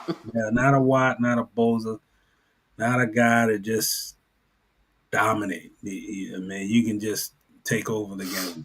I really wish these guys, man, could get a defensive front. I really like that 49er defensive front. I think that's Yes. I think that's the typical. They got size. They could get through blocks. They put pressure on the quarterback. All three. They run that 3-man front. I mean, that all three look the same size. They all got that same type of ability. That's, to me, And is you one of the ideal defensive fronts in the league. and you know what's scary? They lost D Ford and Brinson Buckner. Not Yeah, Brinson Buckner, but what's the name? I'm thinking about Brinson Buckner from the Carolina Panthers. But they lost Buckner. yeah. So you lost a couple of DeForest Buckner. Yeah, I'm Force, thinking about yeah, Brinson force. Buckner. Yeah, Yeah, DeForest. But yeah, you lost those two guys, and you still. I'm talking about that defensive line won them that game in the snow in Milwaukee. Green. Yeah, and Green Bay. Yep. No doubt about it. No doubt about it. That and of course the efforts of the human almost the human joystick and Mr. Debo Samuels. He dominated too. But that defensive line rendered Aaron Rodgers powerless. Like Yeah. You he know couldn't what? do anything. They couldn't do anything, man. So I building a defensive line is pertinent because once you have a defensive line like that, like let's be honest, Jimmy Ward is the best DB on that team, and it goes downhill after him. We're not talking about all world guys on that back end of that defense, and that defense is solid. Yeah, yeah. And I think I looked it up that Josh Allen, I think, becomes eligible for a 5th-year option. Mm-hmm. Let's say next month. I want to say it's no, I think it's in May 15th, I think. And that might be Mm-hmm. something. Maybe something they should pursue. They just got to get somebody on the other side of him that's Yeah. equal or better talent than he is. They need another edge rusher that can get the job done. Whether as a veteran, rookie, Yeah. they need to put another edge. They need to get a dominant edge rusher on the opposite side. Yeah. It's amazing, Mr. Reed. The NFL saw two teams not block Josh Allen, and the rest of the league was like, "I'm not going to do that." Yeah, yeah, Yeah, yeah, yeah, yeah. and it worked because once they double teamed them and schemed them up, nobody else won. Yeah, Not consistently. I think after the Buffalo game, I think he might have had one. I think he had a sack. He might have The had indie two. game, he dominated the indie game right Yeah, after that. yeah. But that was like what 5 games later. Yeah. Well, no. The indie game, wasn't the indie game was right after that Buffalo game, if I'm not mistaken, because they went to Indianapolis, and then that was they started to block him, and the drop off happened. Yeah, Because I think it started in Seattle. He had 2 sacks in the Seattle game. Then he had the Buffalo game. Then he had the Colts game. They Yeah, went to Indy. Yeah. the So he sack, had that little stretch. the sacks against Seattle don't count. Yeah, it was garbage time. It was The garbage time. score was like 30-3 when he got his first sack. So we ain't counting that one. Right. But yeah, so once teams decided like, okay, we're gonna double him, and we're gonna scheme him away. Nobody else won. Like when Calais Campbell came here, he absolutely dominated. Of course, that first season, dude, he absolutely That first dominated. that first game. That first game Yeah, against the Texans, they had 10 sacks, and I think he had like three or four, four, four and a half. four in the He had sack. I think he had the franchise record for sacks in the game. Yeah. Yeah, absolutely dominated. When teams started to scheme him up, guess who won? Yannick Ngakoue won on the other side. He started to win. Teams started the next year. Teams started to scheme against Yannick, and Calais started to win more on his side. So that's how it goes. When you don't have that other guy, Dewan Smoot is not going to win consistently. Caleb Chason ain't gonna win consistently. Caleb Vaughn, I predict he may not make.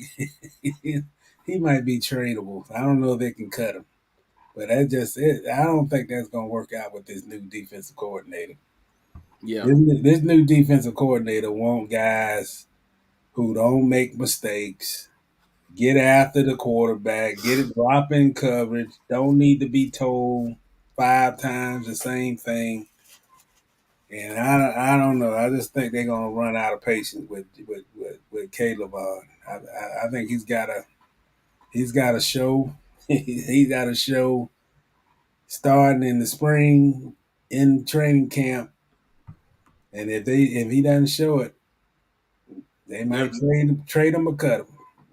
He'll be another C.J. Henderson, but I mean, the one thing I say though, Brandon, I hope that Doug Peterson and his staff influence make decisions solely based on this is what's best for me to win. This is what's best for this organization to win, and not make decisions based on Trent Baalke had something to do with drafting Caleb Vaughn or we don't want to we want to give this another shot because you know it makes the franchise look bad that we drafted a guy 2 years ago and we giving up on him. They can't have that attitude, man. That's been the permanent attitude in this organization for at least the last 7 or 8 years. yeah, If it ain't working, if you can't fix it, you gotta try. You gotta move on. You know.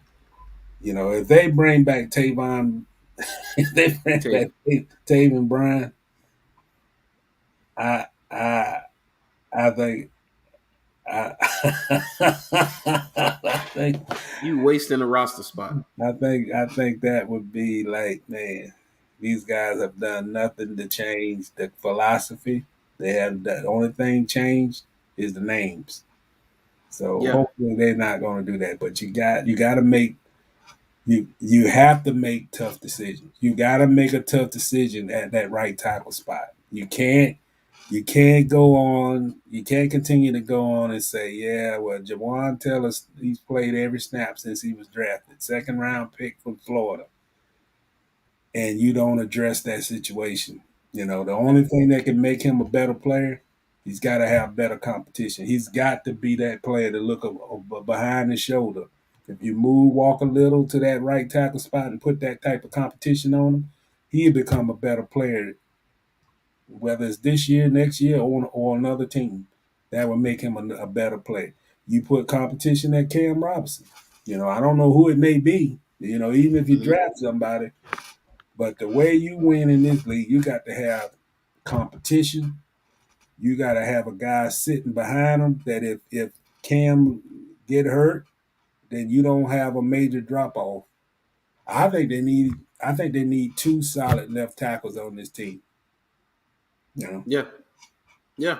Yeah. No doubt about it. If you just look at teams who've been successful over the last decade or so, Yep. they all have that just one thing in common. They admit mistakes and move on. and Yep. they admit them early. They don't realize it too late or saying that, oh, let's give them another shot. No, the Patriots, when they know they made a mistake, they move on from that Yeah. mistake. They take the loss and they move on. And that's what this franchise got to do. Right now, there should be a decision on whether or not you bring back Brandon Linder. Not so much that he's been the leader, but it's so much, though, that you got Tyler Shatley. I mean, I don't see a big drop off between the two. The only difference I see in between the two of them that Tyler is more dependable and he's not injury prone. And then you got Brandon Linder, who's injured all the time, and then he's taking a chunk of your, I mean, you could free up more money to get a better Yes, you player. could. Yes, you Those could. are, those are decisions. You got to make hard decisions, man. You just can't keep going on because I don't want to hear this again this off season about how important continuity is. And you go 3-14 and 1-15 the last 2 years. So continuity it didn't help that. So you got to go with what's you got. If you got opportunity to get like for me, if I got extra money and a Hmm. Ryan Jensen want to play in Jacksonville, I'm not going to sit there and say, well, we got Brandon Linder. Yeah.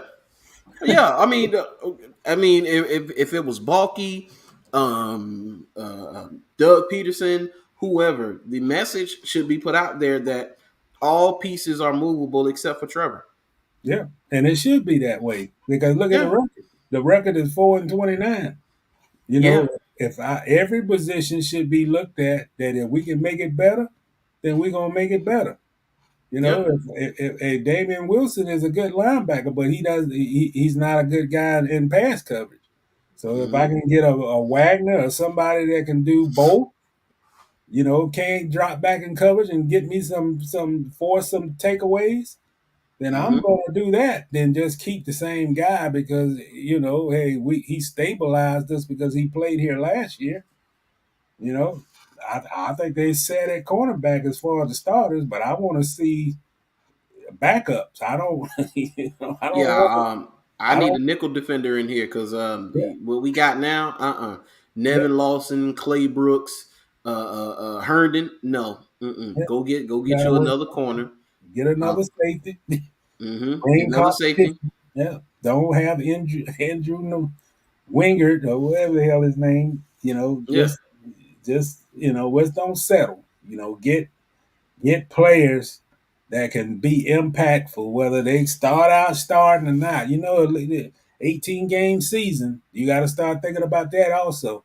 18-game season, you got to start looking at, do I have a solid backups along with my starters? Because that season is long, 18 games. You can't have Yeah. backups that the drop off is like, you Hmm. can't have that, man. So you got nothing with the backup cornerback spots. You do have Griffin, you do have Tyson Campbell as the two starters. You ain't got much behind them, so you got to address that situation. And then you can there's nothing wrong adding another safety, a proven safety, and Yeah. and let the best man win in training camp. But I don't want to see any experimental shit stuff. Let me. Mhm. I Right. don't. I don't Yeah. want to see. I don't want to see Doug Peterson's son try out at tight end. I don't want to see no more quarterbacks trying to be tight ends. Hmm. I want to see roster spots being actively competing with quality guys who should be on the roster. You Yeah. know, experiment. I got a little doubts though because man, I looked up they signed this guy, this offensive guard, and I looked in there and like, who in the world is this guy? I mean, he's got no NFL experience. He didn't play in college. Hmm. And then they sent the thing out on Twitter saying that man, yeah, he played he played in a movie, he played Orlando Pace in a movie, and he's the first player from some developmental league to get signed to an NFL contract. And I said to myself, and I saw that on Twitter last night, I said to myself, there's no way that he should be with this team. I said, of all the teams in the league, this is the one Oh, that they shouldn't sign a guy like that because that's a gimmick. You got a developmental player. I don't care what he did in the developmental league, yeah. but come on, man. The guy looked on it and said, wait a minute now, he ain't played on no NFL team. I don't even believe he played in college. And then I saw the thing on there that he played Orlando Pace about the quarterback with the Rams. Kurt Warner movie. Yeah, Wow. movie. Wow. And I said the Jaguars signed him to a contract. Mm-hmm. I mean, I almost finna say, well, damn, that ain't no different than Then Tim Tebow. That ain't wow, man. Oh my we God. got another Hollywood story to tell. I said, Oh man, I seen them. They said that was actually it was a great film on yeah, it Kurt was a Warner's good life movie. depicted. But dog, they was making fun of the dude who played Ray Lewis, man. Yo, man, they was getting on him. I seen it on Twitter. I saw it on Twitter, man. They had the picture of him in the uniform, got the black under his eyes, and they talking about that ain't Ray Lewis, that's Roy Lewis. Oh man, it was He's good. so small to be Ray, man. He was small because Ray at the time they depicted Ray was, I mean, like couldn't even see his neck almost.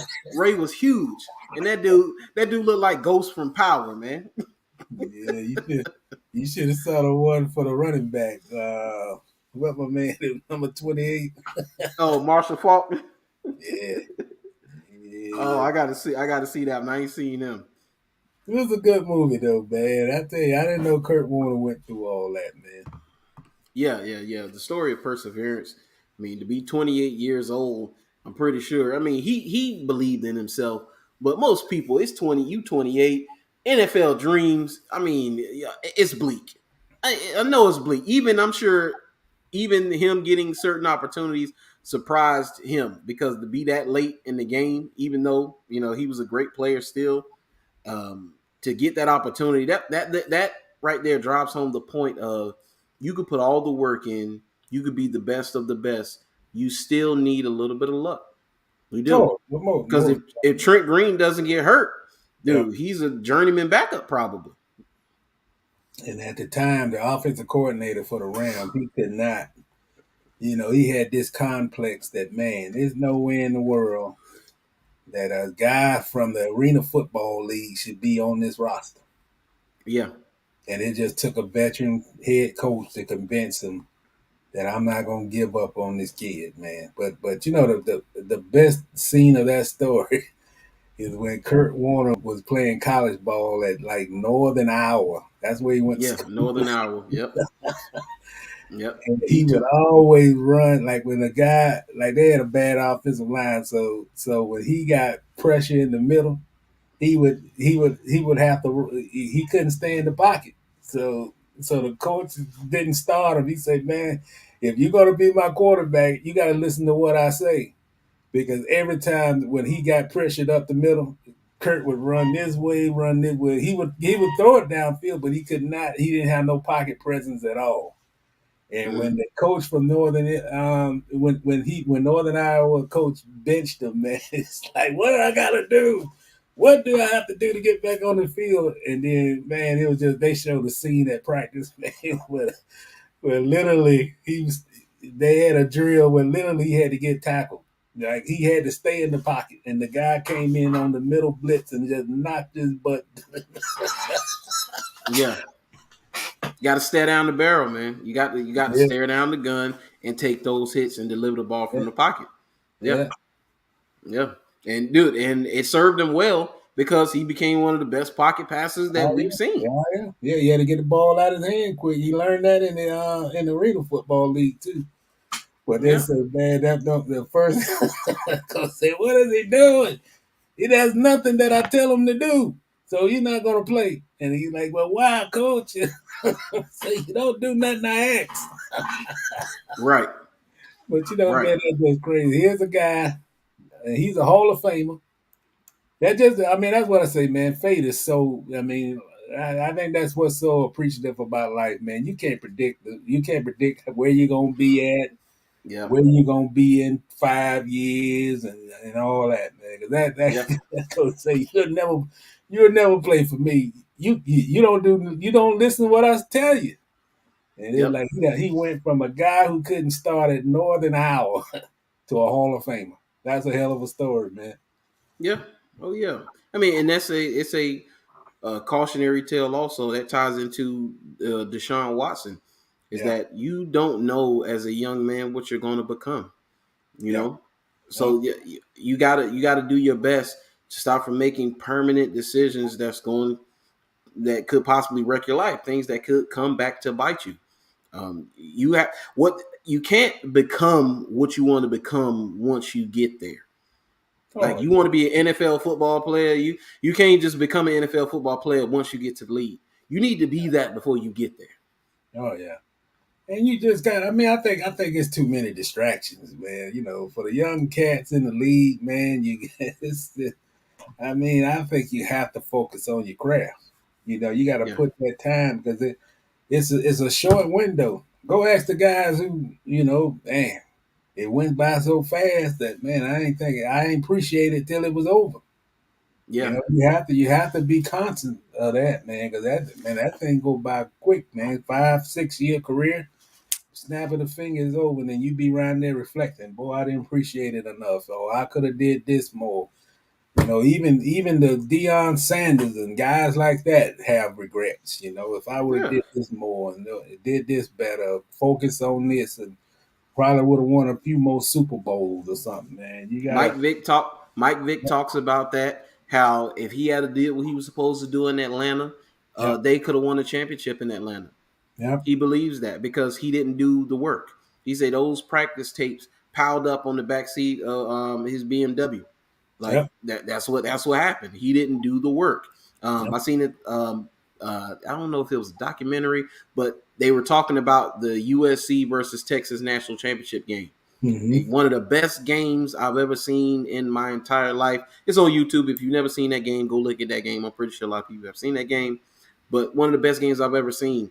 Vince Young was sensational. Matt Leinart, Reggie Bush, Lindell White, Cedric Griffin, Michael Griffin, Jamal Charles. I mean, you just name all those guys. I mean, you had NFL talent up and down the rosters. And Mm-hmm. they talked to Matt Leinart and Vince Young. And both of them agreed that if they know what they know now, they would have put in more work. They didn't work hard enough. Neither one. And they both admitted that. They said, "Man, if I could go back," he said I would have worked much harder. Even Matt Leinart, and it wasn't just a Vince thing. Matt Leinart was the same way. He didn't put in the work. Mm-hmm. I mean, and you know who put us in the work? Gilbert Arenas. I'll never forget what he said. Gilbert Arenas said, "You know who's putting in the work because they get better."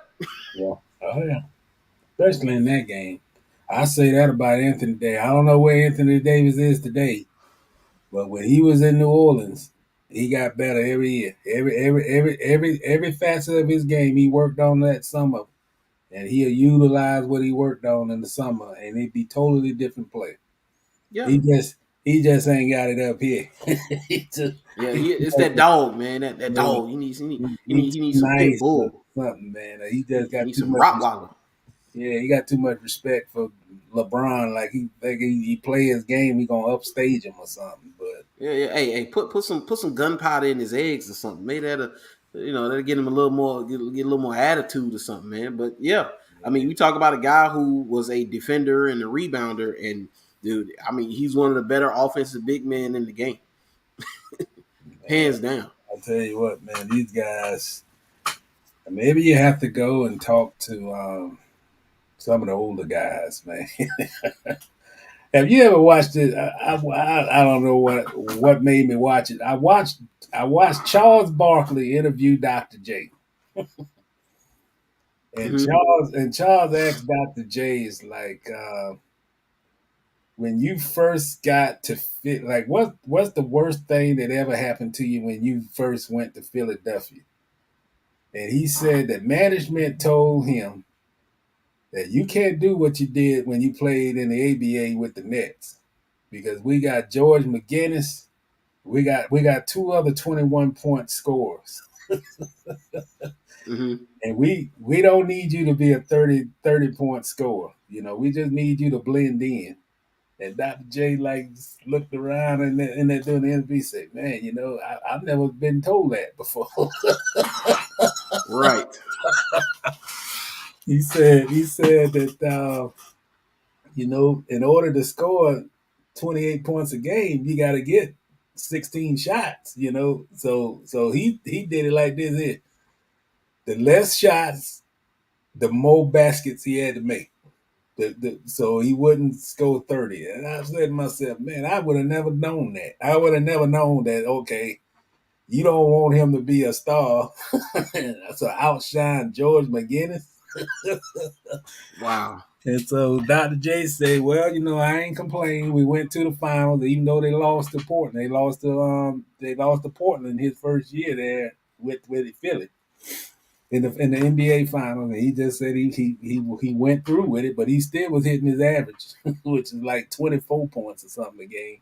But he said Yeah. management told him that you got to blend in with the guys that we already have here. Can Wow. you imagine that? Wow. I mean, it was a different time. And so, I get that. I couldn't imagine that being said today. That's like telling Kevin Durant, hey, Kevin, hey, I understand your legendariness and all, but we already got Kyrie and Ben Simmons, so I just need you to just blend into that. I don't need you to score 33 points a game. I just need you to blend in because these guys can score on their own. And then he said, man, guess how much he got paid? He got paid $3 million. $3 million. He left the ABA to go to Philadelphia, and the contract was $3 million over. And I think mine was like what 3 or 4 years for $3 million. I said, Lord, ain't we in a different world? Three In a million different world. dollars, man. You could even get the 12 men off the bench to get $3 million. Right. Right. $3 million, Dude. and he was the Yeah. highest paid player on the team. $3 million. Dude, Brian Scalabrine was making more money than that. $3 million, and he was Yeah. like one of the highest paid players in the league. Yeah, White Mamba was making way more than that. Golly, man. Yeah, times have definitely changed, man. But speaking of the NBA, we'll finish off with the NBA. Watching that blowout loss was hilarious the other night. I seen what Joel Embiid and Kevin Durant, they jawed at each other, got into it a little bit. You notice the iciness between no acknowledgement between Harden and Kevin Durant, which they're both professionals. So, I didn't expect any issues, but they didn't acknowledge each other. Joel Embiid and Ben Simmons didn't acknowledge each other. But you had a guy who got kicked out because he had on the Ben Simmons jersey. He had a diaper on, and he kept, heckling them. So they kicked him out and told him he got to change. At least he got on national television because they showed him. He showed them Yeah. what they on. Yeah. I don't know what to say about Ben, man. I think I gotta agree with what Stephen A. went on one of those shows in New York, man. He said he thought that Ben could have played last night. He said that the reason why Ben didn't want to play because he just didn't want to deal with the crowd. He didn't want to, he just didn't. He should have went to the game at all then. He said he just wasn't up to playing, but he said, man, that back injury, if you watch Ben in the game, man, Ben bend all over. I mean, he's sitting there in the chair, but he's like this. Now, if you got back problems, come on, man. You think you're gonna be bending all around and jump up? Yeah. I mean, come on, man. Yeah. I would like for the league and the Nets to stop cuddling this guy, man. Tell the public the truth. This guy got to get in the games, man. I'm tired of all the injuries and Ben ain't ready. mental Man, health stuff. there's time for Ben to play. Put up or shut up. Yeah. That's it's time. Same There's with Zion. no more waiting. Well, I just saw Zion. He's on the bench. He looks like he done lost a couple of pounds, but he's not gonna play for that team no more. Let's be realistic. Yeah. You know, but Simmons got to play, man. This Yeah, he this does. this is the NBA. This ain't my league, okay? You can't keep cuddling this professional player and coming up with this or he can't do this. I mean, Yeah. I know a lot of players, even that one at Florida, the center plays with a bad back, man. That's just part of the game. Everybody got a stiff back when you got 15 games to go in the season. Yeah. So if Yeah. you're Yeah. gonna do anything in the playoffs and he's gonna be part of it, then he needs to play these final stretch of games because it don't make sense to just stick him out there in the playoffs. Something happens again, then he's in the same situation again that he was in Philly. So you got to, I mean, if you sign him and you got about 14 games to go, it's time to see what you got, man. You gotta put the tires on the road. If not, Yeah. then just call it what it is, the truth, and just we'll see them next year. But all that sitting on the bench and you know playing, coming to the Philadelphia game and not playing but sitting on the bench. I mean, come on, man. It's time to play. It's time to put up a shut up time. Oh yeah, and we spoke about James Harden earlier. After his awful game last night, he was out partying with rappers. Are you surprised? I'm not surprised. I'm not surprised. Yeah. So yeah, he's out. They out look like they celebrating somebody's birthday, and he's out partying with rappers after the game. I mean that's what he's always done. He's always done that. This It's guy, just that man. he's been able to rely on immense talent. But I'm be honest, man. This version of James Harden is nowhere close to what we saw in Houston. His value seemingly is decreasing by every couple of games. Well, it look like when he get older, it look like the commitment is leaving and leaving and leaving, and it's just like Making $40 million. $40 million. I think this guy got to get a real. So if anybody like Bill Russell, I mean, he needs to speak to Bill Russell. He needs to speak to Kareem. I don't think he has appreciation of the game. He's a great player. I don't think he appreciate the game. I think he take it for granted. I think he takes his skills for granted. And I think he'd like to be viewed as a superstar, but he don't want to pay the price, which is a Yeah, bad thing. You go into this team, and I think the I think Embiid is just a physical presence that I think Embiid is all. This is always going to be his team. It's not going to be yeah, Harden team and Harden do this and yeah, everything funnel through Harden. I don't think it's going to be like that in Philadelphia. But this guy got all the talent in the world, just like what you just said. That tell you right there, it don't hurt, man. When you on national television and Charles and them talking about you, that man he ain't show up, and the only thing he can do is go party at this age of his career. That means yeah, he don't have it no more. He ain't got the fire no more like he used to have. Because man, if this would have been like OKC years or even early Houston, man, this yeah, dude probably would have been in the gym working, getting his, he's gonna shoot himself out of a slump because he yeah, looked bad last night, man. His jumper was flat. He ain't got no lift in his legs. He just it didn't know it seemed like at times that he didn't know what play to call. I mean, he wasn't being a facilitator, and it just looked like he was out of it. He didn't seem like he was in it. yeah.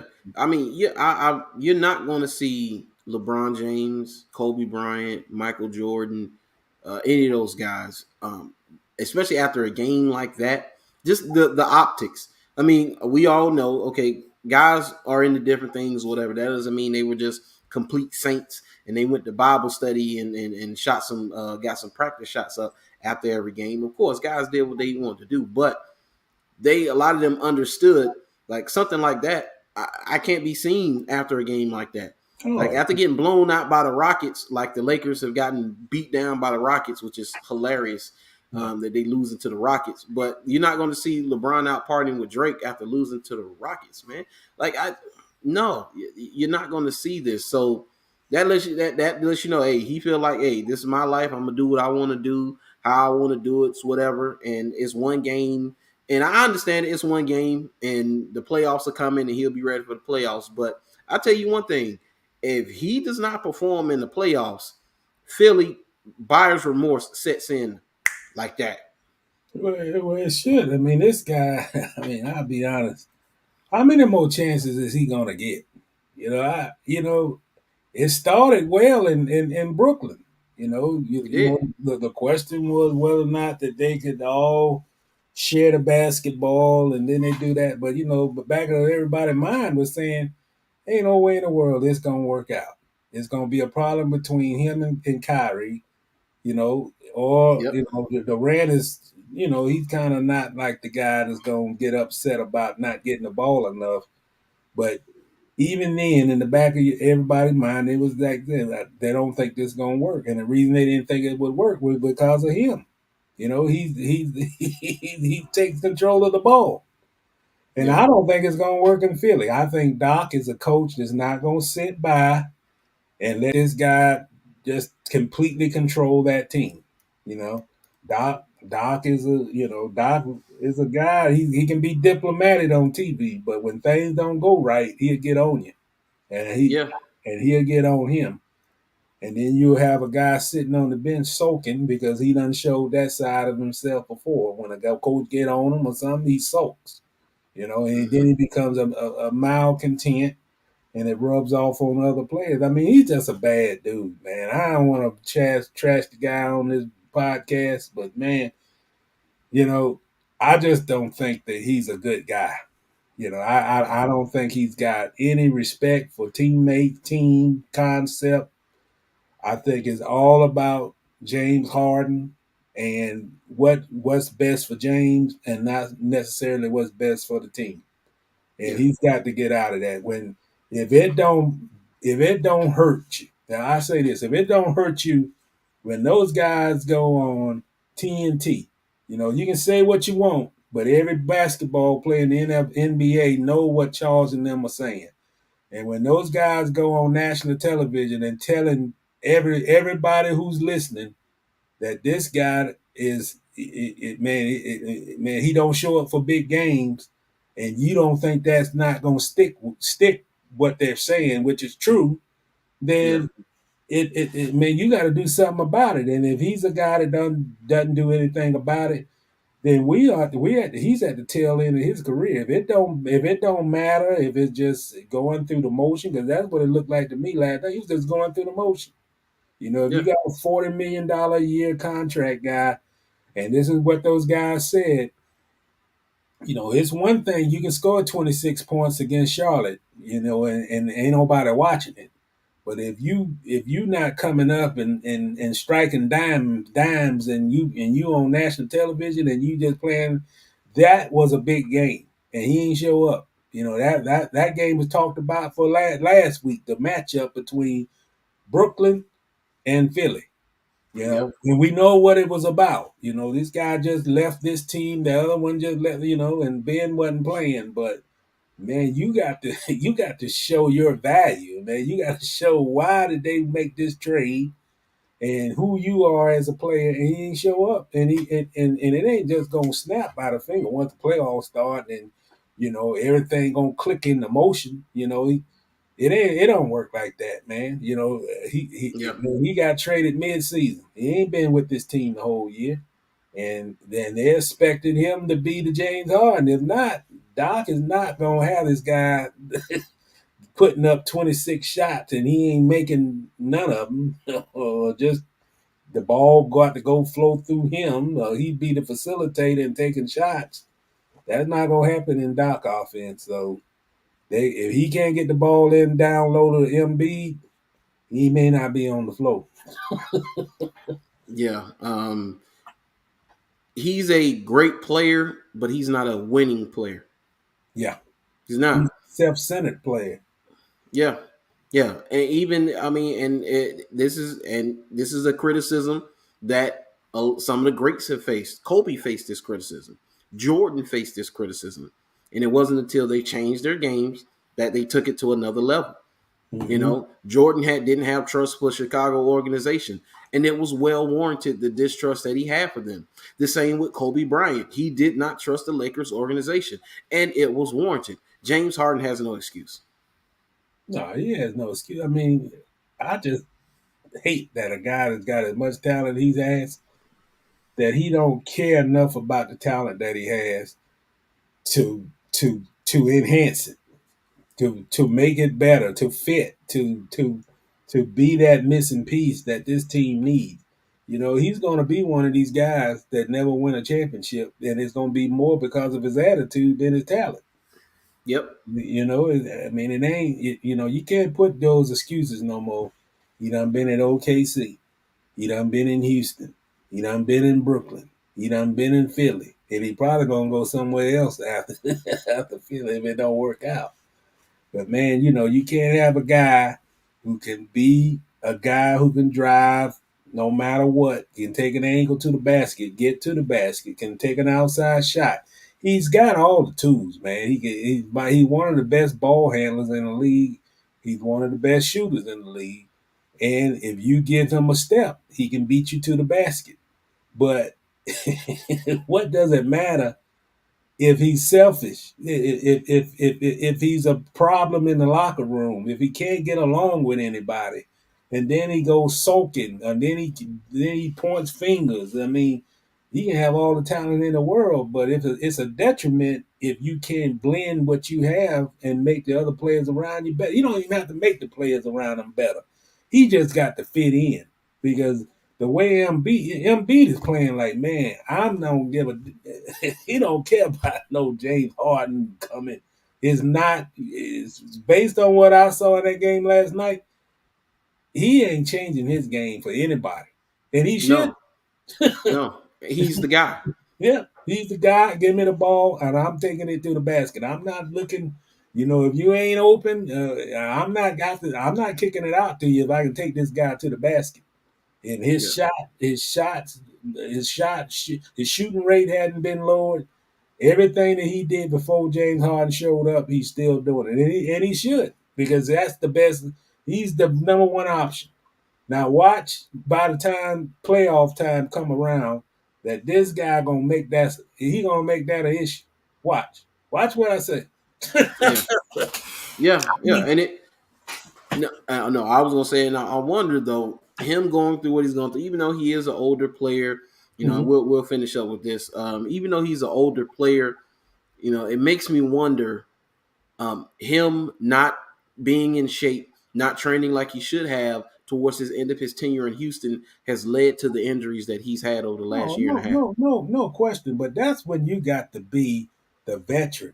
You know, Yeah. the coaches should have to tell this guy to get in shape. I mean, that stuff that he did in Houston, the force the trade. I mean, Yeah. that's a black eye on him. You should never get yourself out of shape, no matter what the circumstances is, No matter because what. it's not. If you once you get to your destination spot, then you got to be in shape. It's just like, man, you don't. That's the problem. You know, you go to Houston. Just think about it, Brandon. This guy went to Houston. I mean, he was in Houston. He didn't like the situation. He was it's like he was out of shape. He was this malcontent. He didn't like the situation, and he forced that trade to Brooklyn. Where he goes to Brooklyn, where he asked to go to, and essentially the same thing happened again. Yep. So, I mean, he deserved the reputation that he's getting. He can't get along with anybody. He can't play in an organization that don't cater to him like he got to be Bill Russell or something. I mean, I don't know who it is. He's got to be he's got to be the guy. Yeah. but the guy can't perform at a consistent rate every game, like last night, which is Yeah. crazy. This guy pouted to get out of Houston. They sent him to Brooklyn, where he asked to go to, and then they basically did the same thing. Can't get along with anybody. Those Yeah. guys from Brooklyn were saying, "Man, we got to do something about this guy." Yeah. Yeah. And it's amazing. Kevin Durant is your guy. I mean, Yeah. you drafted, y'all played together. Use your guy. You couldn't make it work with your guy. You have an Well, issue with your guy. if he can't play with Chris Paul, he can't play with anybody. I'm man, who is a better facilitator than Chris Paul? And he couldn't play with him. Couldn't play with Chris Paul. Yeah. Yeah. Yeah. So and Chris Paul did bully him just a little bit, which is hilarious. Which what he said was true. He told him, he told him, you need to get in the gym. You got man boobs, and he did have man boobs. Yeah, So because he all out all night drinking, and what little shape he get into, hell, it's gone with the it's bottom, gone, man. gone. That's like Carmelo. Carmelo didn't take working out seriously until now. Yeah, because he have to if he gonna stay in the league. Right. He was always pudgy coming in, and he would Mhm. play his way into shape. He Yeah, didn't show up in shape, especially in Denver. especially in Denver. Man, I seen sometimes, man, I'm like, Melo look like he got a little pouch going, man. What's up with that? Yeah, but yeah, I mean, it is what it is, man. But we're gonna leave it right there. We're gonna pick it up next week. See what more, because when does free agency start? Free Is it agency, well, the negotiating period starts Monday and Tuesday when these guys basically gonna reach agreements in principle. But the free agency start Wednesday when they can sign the contract. When the new year NFL New Year begins Wednesday at 4 p.m. Wednesday? Okay. So they in negotiation periods, the legal, what they call the legal tampering period. Yeah, Yeah, legal tampering period. When yeah. they be on the phone Hmm. locking up the deal. They probably on the phone now. Yeah, probably. And it's amazing because they say that's the legal tampering period, but you're not supposed to work out details of the deal. It's amazing though that after the legal tampering period, as soon as the market opens, guys sign full deals. Oh yeah, And so those deals were in place before it even started off. So I mean, it is what it is. I mean, that's the way things go. And it seems like every single year a team gets hit with tampering charges. Every year somebody get hit with tampering charges because they tamper. well, watch how it goes. It starts at. I don't know if there's a time restriction on when they can start talking to agents on Monday, but you watch by 11:05 Monday morning. They're already going to be deals. Those rapping parts, and it was such and just signed, agreed to a 4 year, six. Yes. And I'm like, hold on, they said that you can't. Okay, all right, whatever. Yeah. Well, So just so you know, officially, the trade with Russell Wilson is not official until Wednesday. that was not official. Yeah, I saw he passed his physical, so that Yeah, that hurdle is cleared, but it's not yeah, official until yeah. Wednesday. Yeah, until the it's the new year for the league that officially that he can, I guess, wear the jacket, wear the jersey. Mm. Yeah, we'll see how that goes, man. But I appreciate y'all for tuning in. Make sure you follow Mr. Reid on Twitter, Jacksonville.com, Florida Times Union. Follow me on all my social medias. Got some more stuff cooked up. I'm trying to get this thing out to where I'm trying to do more because I'm doing because I haven't been doing my show consistently with Sean because of our schedules, but try to do more throughout the week, at least one live stream in the morning, do some more audio stuff. I got to get back on my TikTok because the people attention span is short. Everybody's not going to watch long form, but I love long form. I get to interact with people. Plus, I have a bunch of content from doing these long forms. So if I just want to, I could just cut up the videos I've done since I've started. I can cut those up and put a lot of those out and not have to record much content because I've recorded so much already. So, but I want to, And keep me on and with you that. need to do one to say the title should be "What are we screaming about?" I screamed the day when I looked. I didn't even notice the gas pump, but man, I looked. I say, wait a minute, this 473. Man, I'm Yeah. like, wait a minute, I can't go here no more. I can't even take for granted to go get gas no more. I gotta look. I mean, I gotta go get me an app or something. My wife says she got an app that shows Yeah. where cheap gas places at. I gotta. Man, I looked there. I went to my normal spot, didn't look at the price, and then I looked at the pump, and I said, "Wait a minute, I got 2 gallons of gas, and it's like $12." Oh man. Yeah. That's where we Man, are. we gotta have a show to just say shout out, man, because this world is crazy, man. We need to talk about the war. We need to talk about the prices, man. Current events. I Yeah. can't even go to Walmart grocery store. Yeah. And Inflation. You know what? We'll do that.